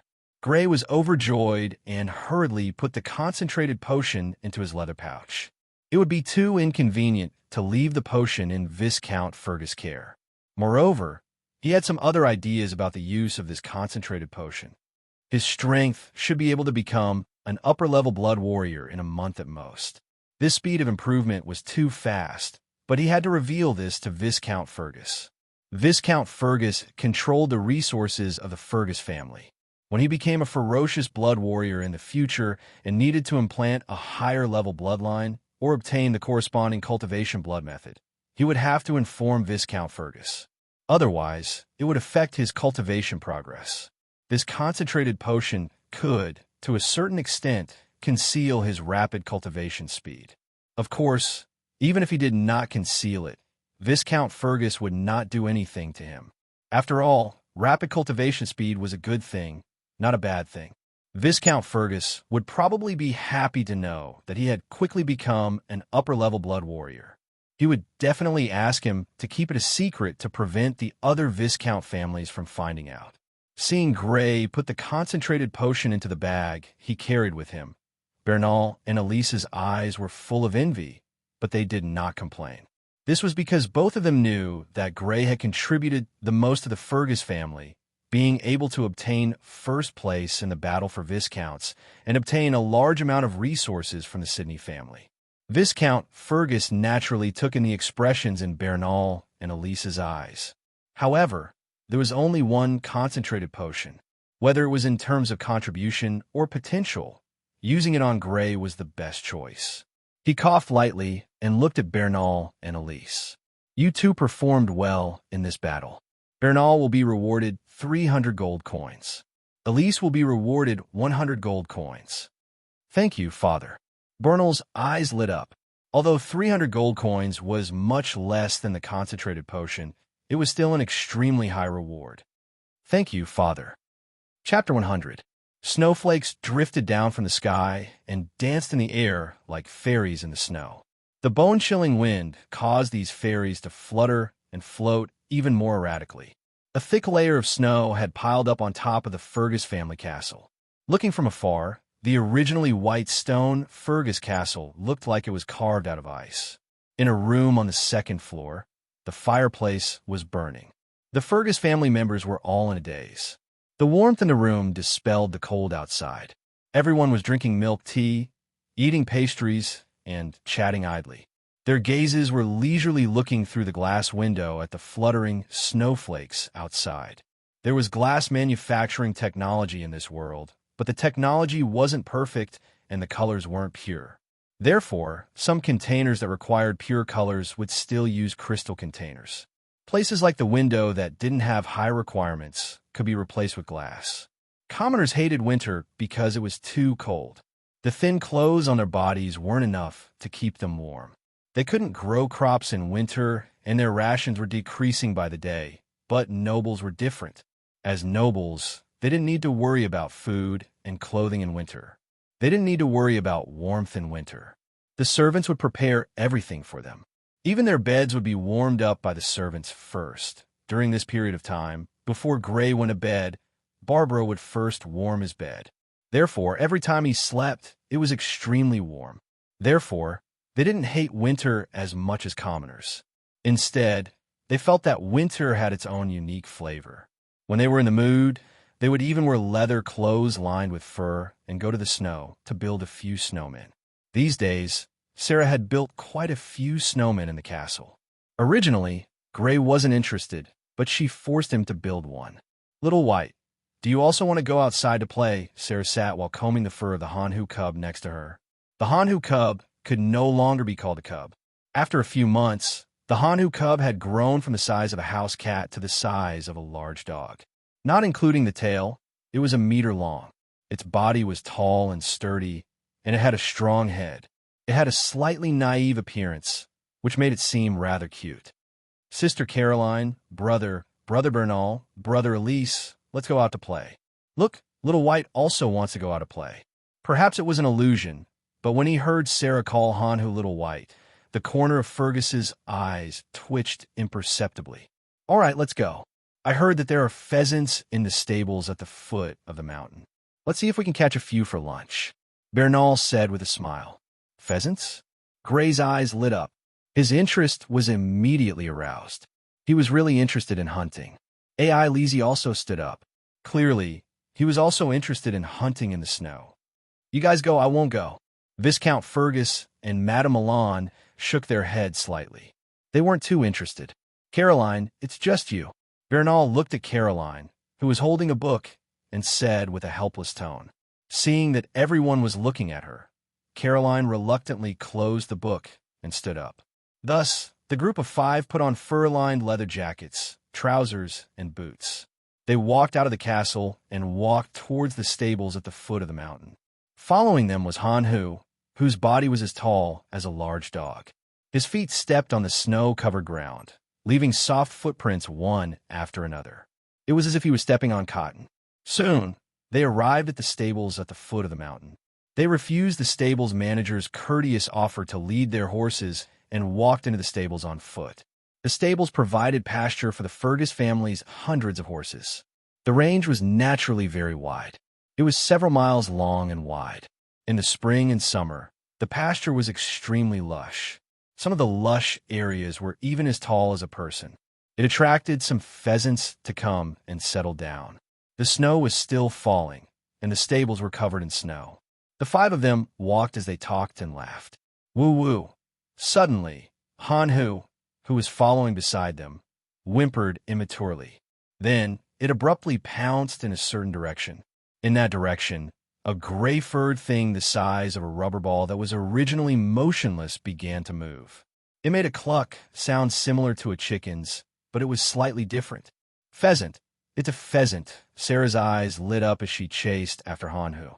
The pheasant had only run a dozen steps forward before it was blocked by Han-Hu. The weather was too cold. The pheasant's originally fast running legs were frozen stiff. Its running speed was slightly slower than a child's. Of course, even if its legs weren't frozen stiff, it still wouldn't be able to outrun Han-Hu. Although it wasn't an adult and was only a few months old, Han-Hu's running speed was already about the same as an ordinary low-level blood warrior. One couldn't help but sigh at the rapid growth of blood fiends.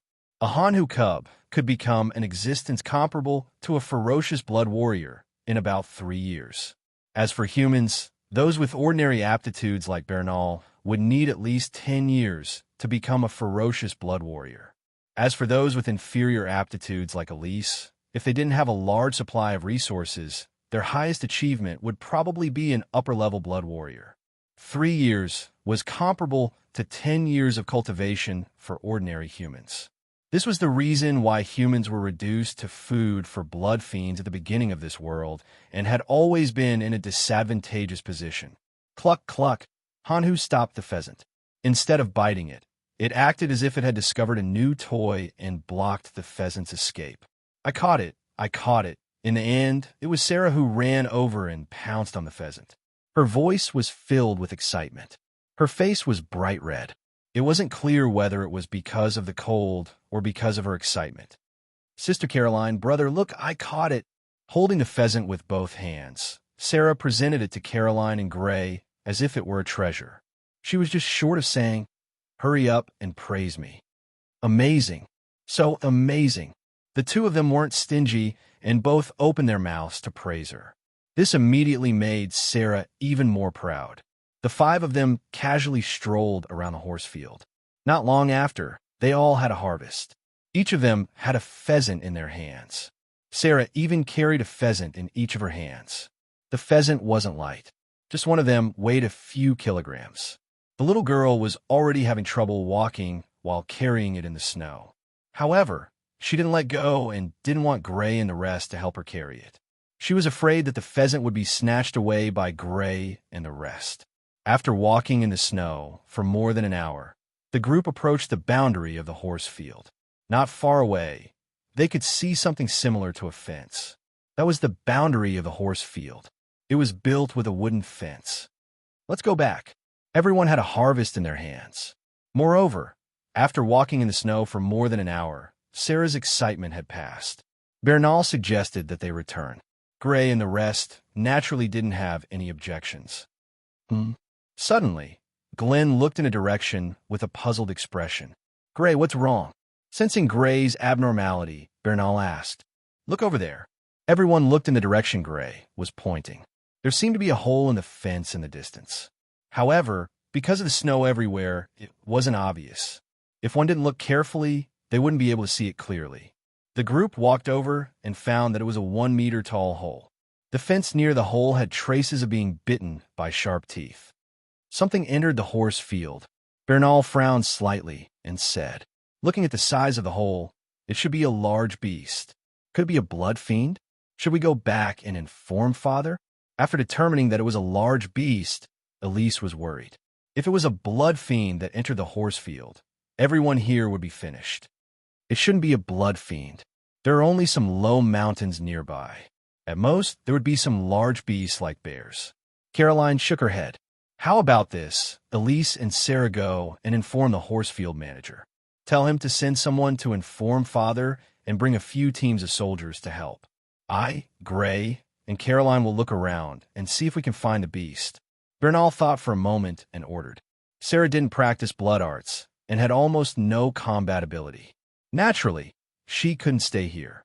If she were to go back and encounter the large beast, it would be too dangerous. Therefore, she needed someone to protect her. Elise and Sarah left. Gray, Bernal, Caroline, and Hanhu searched around the hole. Could it be that the large beast has already left? After searching for about half an hour, the three of them didn't find the large beast. They didn't even find any footprints. Gray couldn't help but feel suspicious. It's possible. Rubbing her hands, Caroline said uncertainly, "Let's search for a while more. If we still don't find it, we'll go back for now. When the time comes, Father will send soldiers to do a carpet search." Bernal said, "This was the horse farm of the Fergus family. There were several hundred horses in the farm, as well as many ordinary people. It was clearly very dangerous to leave a large wild beast inside. Therefore, regardless of whether or not they could find the large wild beast, they had to search the entire farm thoroughly." Okay. Gray and Caroline naturally had no objections. The three of them searched again. About half an hour had passed. Viscount Fergus should have received the news and rushed over with his soldiers. Awu, Hanhu, who was beside the three of them, suddenly roared. It was different from his usual, slightly childish voice. This time, his voice was clearly vigilant and threatening. Chapter 101. It was a large beast with black fur on its back and gray fur on its abdomen. It was more than 5 meters long and more than 1 meter tall. It was even taller than the current Hanhu. 2 sharp fangs protruded from the left and right sides of its lips. Its dark brown eyes were bloodthirsty as it stared at Gray and the others. It was obvious that Gray and the other two were its prey. Wild wolf. Gray immediately determined that it was a wild wolf. Judging from its size, this wild wolf should be one of the larger ones among the wild wolf species. This fellow lurked motionlessly in the snow. Its body was already covered in snow, but it still did not move. It was most likely lying in wait for its prey to come knocking on its door. Woo! The wild wolf howled and quickly rushed toward them. Gray and Caroline were both ready to rush out. Although they did not carry weapons, with their combat strength, dealing with the wolf was not a problem. Wait a minute. However, they were stopped by Bernal. Gray and Caroline looked at Bernal in confusion. Then, they heard Bernal say, "Let's give Hanhu a try. Let Frost Tiger give it a try. Let's see if its current strength can deal with large beasts." Understanding Bernal's meaning, Gray and Caroline naturally had no objections. Hanhu's current speed was comparable to a low-level blood warrior, but its actual strength was unknown. This wild wolf was indeed a good test subject. Will it be a match? Caroline was a little worried. She had always liked this Hanhu. From the way she and Sarah named Hanhu, it was obvious that they did not want anything to happen to Hanhu. It should be no problem. Even if it's not a match, Brother Bernal and I can stop it in time. Gray said calmly. Bernal had the strength of a middle-level blood warrior, and his strength had reached the critical point between a middle-level blood warrior and an upper-level blood warrior a few days ago. Even if Hanhu was not a match, killing this wild wolf in time and saving Hanhu should not be a problem. Roar! While Caroline and Gray were talking, Hanhu and the wolf approached. Woo! The wolf exerted strength in all 4 limbs and suddenly pounced, leaping a few meters away. The wolf opened its mouth and bit at Hanhu's neck with its sharp fangs. Bang! Rip! With a muffled sound, accompanied by the sound of a sharp blade, a figure flew up and fell to the ground. It was the wild wolf that had pounced on Hanhu. Just as it was about to bite Hanhu's neck, Hanhu twisted his body slightly and avoided the bite. He then extended his thick and strong forelimbs, revealing his sharp claws, and slapped the wild wolf that had just landed on the ground. At the same time, 5 claw marks were left on the wild wolf's body. Roar! The wild wolf rolled and got up. Bright red blood flowed out from the scratches on its body, but the fierceness in its eyes grew stronger and stronger. Not only did the blood not frighten the wild wolf, but it also aroused its fierceness. It roared and began to circle Hanhu, looking for an opportunity to attack Hanhu. Hanhu's gaze followed the wild wolf as it wandered around, maintaining his gaze on the wild wolf. After the first exchange, the two parties were in a stalemate, observing each other. Suddenly, one of the silhouettes pounced out and pounced in another direction. The one that pounced was not the wild wolf, but Han Hu. Although he was slightly smaller than the wild wolf, as a blood fiend, even if he was in the growth stage, one could not judge his strength by his size. He had probably observed the wild wolf's strength and was ready to attack. Faced with the pouncing Han Hu, the wild wolf dodged to the side. However, Han Hu landed on the ground and twisted his body, kicking the snow with his forelegs. The snow was sent flying, and he pounced on the wild wolf's body and bit it. Crack! The crisp sound of bones being bitten rang out. Fresh blood spurted out from the wild wolf's neck, splattering on the snowy ground. Immediately, the surrounding snow was dyed red, as if red flowers had bloomed on the snowy ground. Like a flash of light, the wild wolf struggled with all its might. However, Han Hu, who was smaller than it, easily suppressed it, as steady as a rock. It only stood up when the wild wolf stopped struggling. The strength of a low-level blood warrior. Bernal judged after watching Han Hu hunt. Not only had its speed reached that of a low-level blood warrior, but its combat strength had also reached that of a low-level blood warrior. A normal low-level blood warrior might not be its match. Gray nodded in agreement. What a fast growth rate, Carolyn said, slightly surprised. She had watched Han Hu's cub grow to this size. At first, it was like a domesticated cat, with its eyes closed and almost no combat strength. But now, the other party's combat strength was actually comparable to hers, and might even be stronger than hers. This made her a little surprised. It's indeed a fast growth rate. Bernal's eyes were also filled with envy. Racial characteristics can't be envied. Gray, on the other hand, did not show much emotion on his face. In fact, in terms of the speed of growth, he was faster than Han Hu. When he first came to this castle, he had to start from scratch. In just 2 months, he had grown to become a low-level blood warrior. Compared to Han Hu, his growth rate was even faster.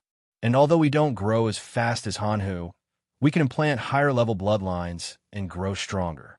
As if comforting himself, Bernal opened his mouth. That's true. Caroline nodded, agreeing with Bernal's words. Dragging the wild wolf's leg, the three of them returned. Midway, they met Viscount Fergus and the soldiers who had rushed over after receiving the news. Throwing the wild wolf's carcass to the soldiers on horseback, Gray and the other two asked the soldiers to free up 3 horses and rode back to the castle. The horse farm would definitely need to be carefully inspected to see if there were any wild beasts, but this had nothing to do with them. They were naturally not interested in doing such a troublesome and laborious task. The main course for lunch was wild chicken and wolf meat. After being roasted by the chef, the taste was extremely good. In the afternoon, Gray came to a warehouse in the castle that used to be there. Because the open space where they usually cultivated was full of snow and was not suitable for cultivation, Gray asked the servants to clear out an open space in the warehouse for cultivation.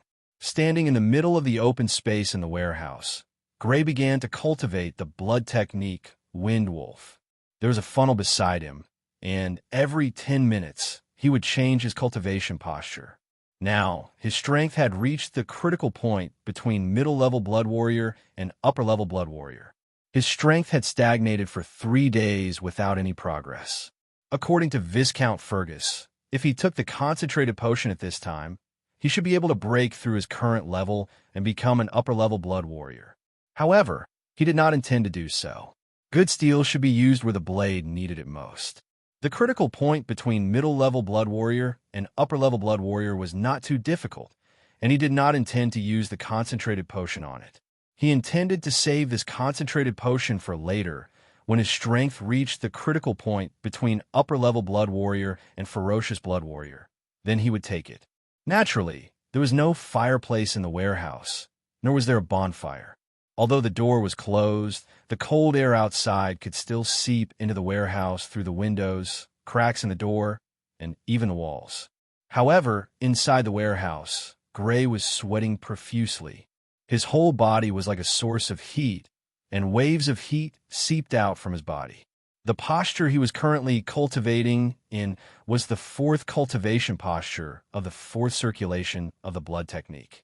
In the past few days, he would be exhausted and stop at the 9th minute. Today, He wanted to see if he could break this limit. In the direction of Gray's line of sight, the sand in the hourglass was gradually decreasing from the originally full to the slowly decreasing. 1/2, 1/4, 1/5, 1/10. When there was only a little bit of sand left in the hourglass, about 1/10, Gray felt that his body was about to reach its limit, but it seemed that he could still hold on. He continued to persevere. His whole body was in a state of limp numbness, and the blood technique was constantly strengthening his body. Based on his previous experience of breaking through from a lower-level blood warrior to a middle-level blood warrior, because he had the ability to transform his body by consuming the blood of ferocious beasts, even if he did not cultivate the blood technique, his limit would still be broken after a few days. However, only by combining the second transformation with the cultivation of the blood technique could he break this limit in a shorter period of time. Time slowly passed, and the little amount of sand left in the hourglass became less and less. Finally, at a certain point, the sand in the hourglass completely disappeared. At the same time that the sand in the hourglass disappeared, Gray's body inexplicably twitched. He felt that every muscle in his body was expanding and contracting, as if they were alive, breathing in and out. At the same time, there was also an intense numbness and burning heat. It was similar to the transformation of the body after consuming the blood of ferocious beasts, but it was also different. Moreover, it was not as intense as the transformation from consuming the blood of ferocious beasts. Gray immediately withdrew from his cultivation state. Panting heavily, he sat on the floor of the warehouse without caring about his image. However, the twitching of the muscles all over his body, the intense numbness and burning heat did not stop because of this. It continued. This feeling lasted for a few minutes before it slowly subsided. He stood up from the ground and reached out to wipe away the sweat that had already dripped to the tip of his nose and chin. Whoosh! Suddenly, Gray stomped his feet on the ground, and his figure abruptly flashed out from his original spot. The strong wind blew against his face, causing his clothes to flutter. The next moment, he appeared less than a step away from the warehouse door and abruptly stopped. Fast, very fast. He felt that his current speed was much faster than when he was a middle-level blood warrior. He should have already surpassed the speed of the Lichinsi brothers. If he were to face those brothers now, he should be able to completely crush them in terms of speed. High-level blood warrior. Chapter 102. Boom. He smashed his fist into the air. The sound of the air exploding rang out like a firecracker, violently shaking the spacious warehouse. My strength has also increased by a lot. Gray revealed a satisfied smile. This kind of strength was definitely not something that an upper-level blood warrior who practiced the blood technique, Windwolf, could possess. Evidently, the transformation after consuming Hanhu's blood had indeed allowed him to possess the characteristics of Hanhu's strength. As his strength and realm increased, the characteristics of this strength would also increase correspondingly. Windwolf's speed, Hanhu's strength, combining the advantages of two types of blood fiends into one body. I wonder what level I can reach among upper-level blood warriors now.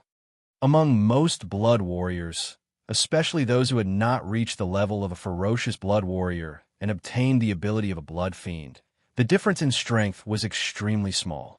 Some are faster but weaker. For example, the blood technique Wind Wolf, practiced by the Fergus family, and the blood technique Wind Chasing Leopard, practiced by the Richens family. Obviously, they were fast but weak. On the other hand, there were some who had greater strength but slower speed. For example, those who practiced the blood technique Herculean Bull or Herculean Bear. Although they had great strength, their movement speed was slower than those of the same level. Gray had the speed of Windwolf and Hanhu's strength. Compared to those of the same realm, he already had an advantage in terms of ability. As long as his battle experience was not too bad, there should be very few who could be his match in a battle of the same realm. But I'm afraid I'll only know after fighting with the children of the top aristocratic families. Even within the same realm, there would be differences in strength between blood fiends.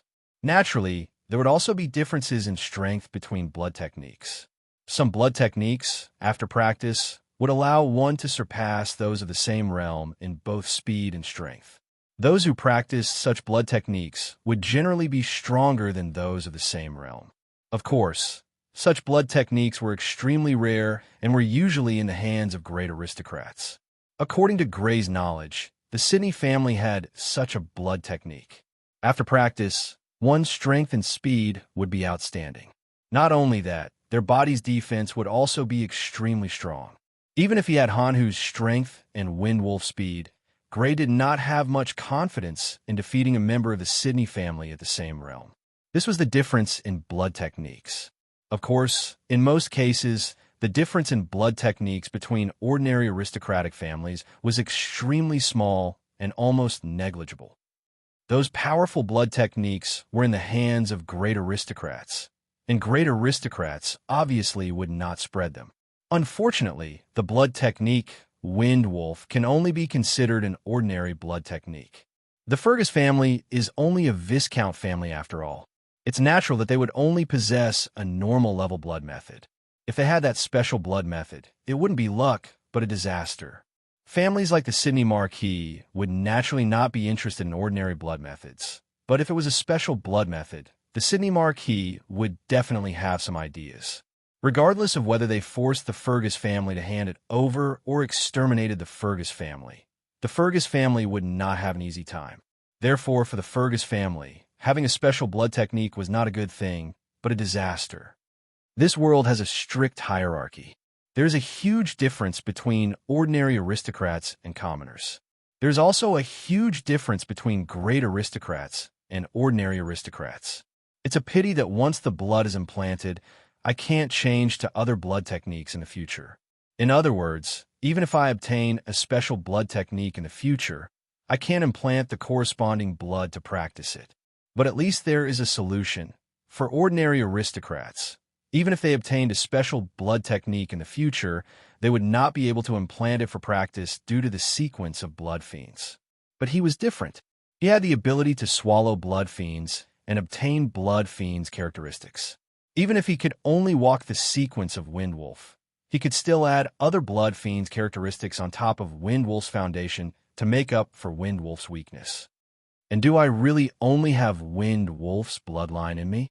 He had swallowed Hanhu's blood and obtained Hanhu's strength and characteristics. Did he really only obtain Hanhu's strength and characteristics?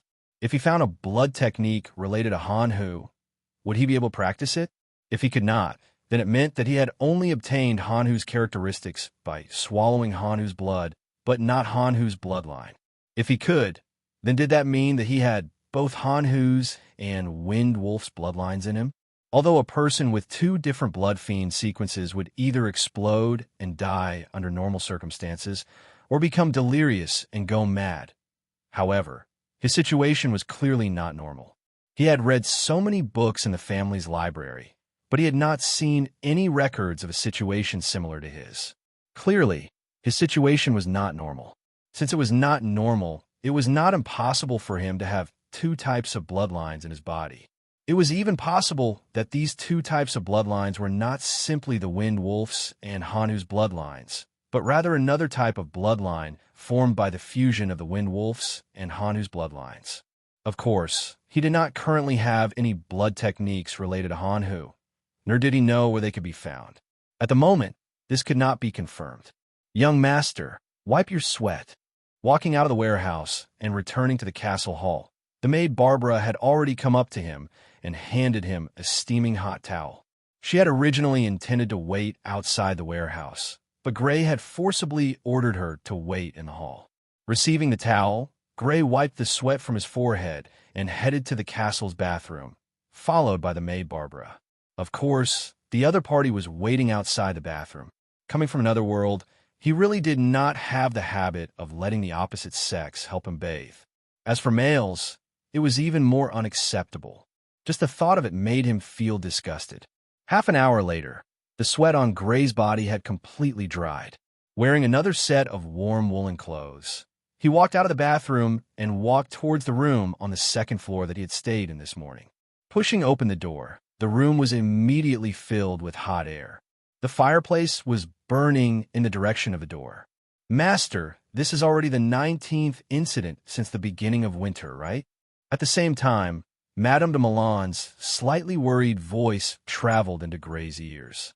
Finding an empty wooden chair with a plush cushion to sit down, Gray looked in the direction of Madame de Milan and Viscount Fergus. Although he had not heard the contents of their conversation, Gray could roughly guess what they were talking about. According to what he knew, since the beginning of winter this year, the various villages in the territory would often be attacked by hungry wild beasts. There had already been 18 incidents before this, and including the wild wolf that sneaked into the Fergus family's horse farm this morning, there were exactly 19 incidents. The original owner of this body had only been brought into Fergus Castle this year. Before this, he did not know if the previous winters were like this, but now that he heard Madame de Milan's tone, it was clear that these wild beast attacks were far too frequent. Indeed, it is too frequent. Viscount Fergus furrowed his brows as he spoke. The snow this year is heavier than in previous years, and there is a lack of food for the wild beasts. This is why more wild beasts have left the forest to attack the villages. Father, should we organize people to clear out the forest in the territory? Bernal suggested. 19 wild beast attacks, a total of 90 people had died.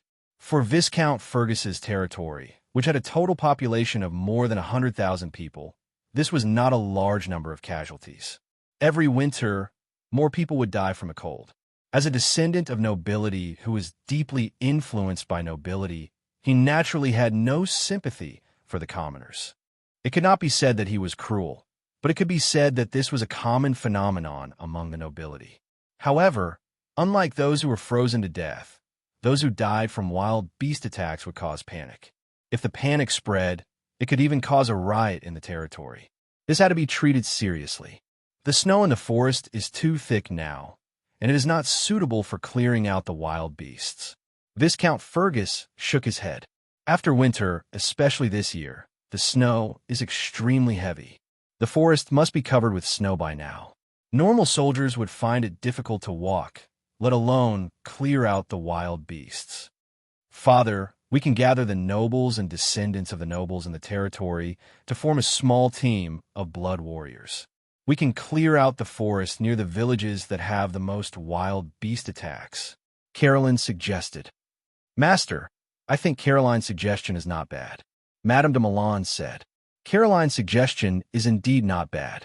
Viscount Fergus nodded his head. We can form 3 small teams of blood warriors. Gardner, Egbert, and I will each lead one team. This way, the efficiency of clearing out the wild beasts should be much higher. After making the decision, Viscount Fergus sent someone to inform the noble families to gather at Fergus Castle the next morning. Gray and the rest returned to their own bedrooms. It was very likely that they would have to spend the night outside the castle to clear out the forest, so they had to make some preparations. After returning to the bedroom, with the help of the maid Barbara, Gray quickly prepared the things he needed to bring along. 2 sets of clean clothes, weapons, battle armor, some emergency money, and some miscellaneous items. Sitting in the middle of the bedroom, Gray's gaze inadvertently swept across the 2 small bronze bottles placed on the compartment between the things on the coffee table. His gaze could not help but be fixed on them. One of the small bronze bottles contained the concentrated potion, and the other contained the portion of Shadow Snake's blood that he had intercepted last time. Now that my strength has reached the level of an upper-level blood warrior, my physical fitness must have been greatly enhanced. However, it has only been 4 months since the last time I took it. Should I take it now?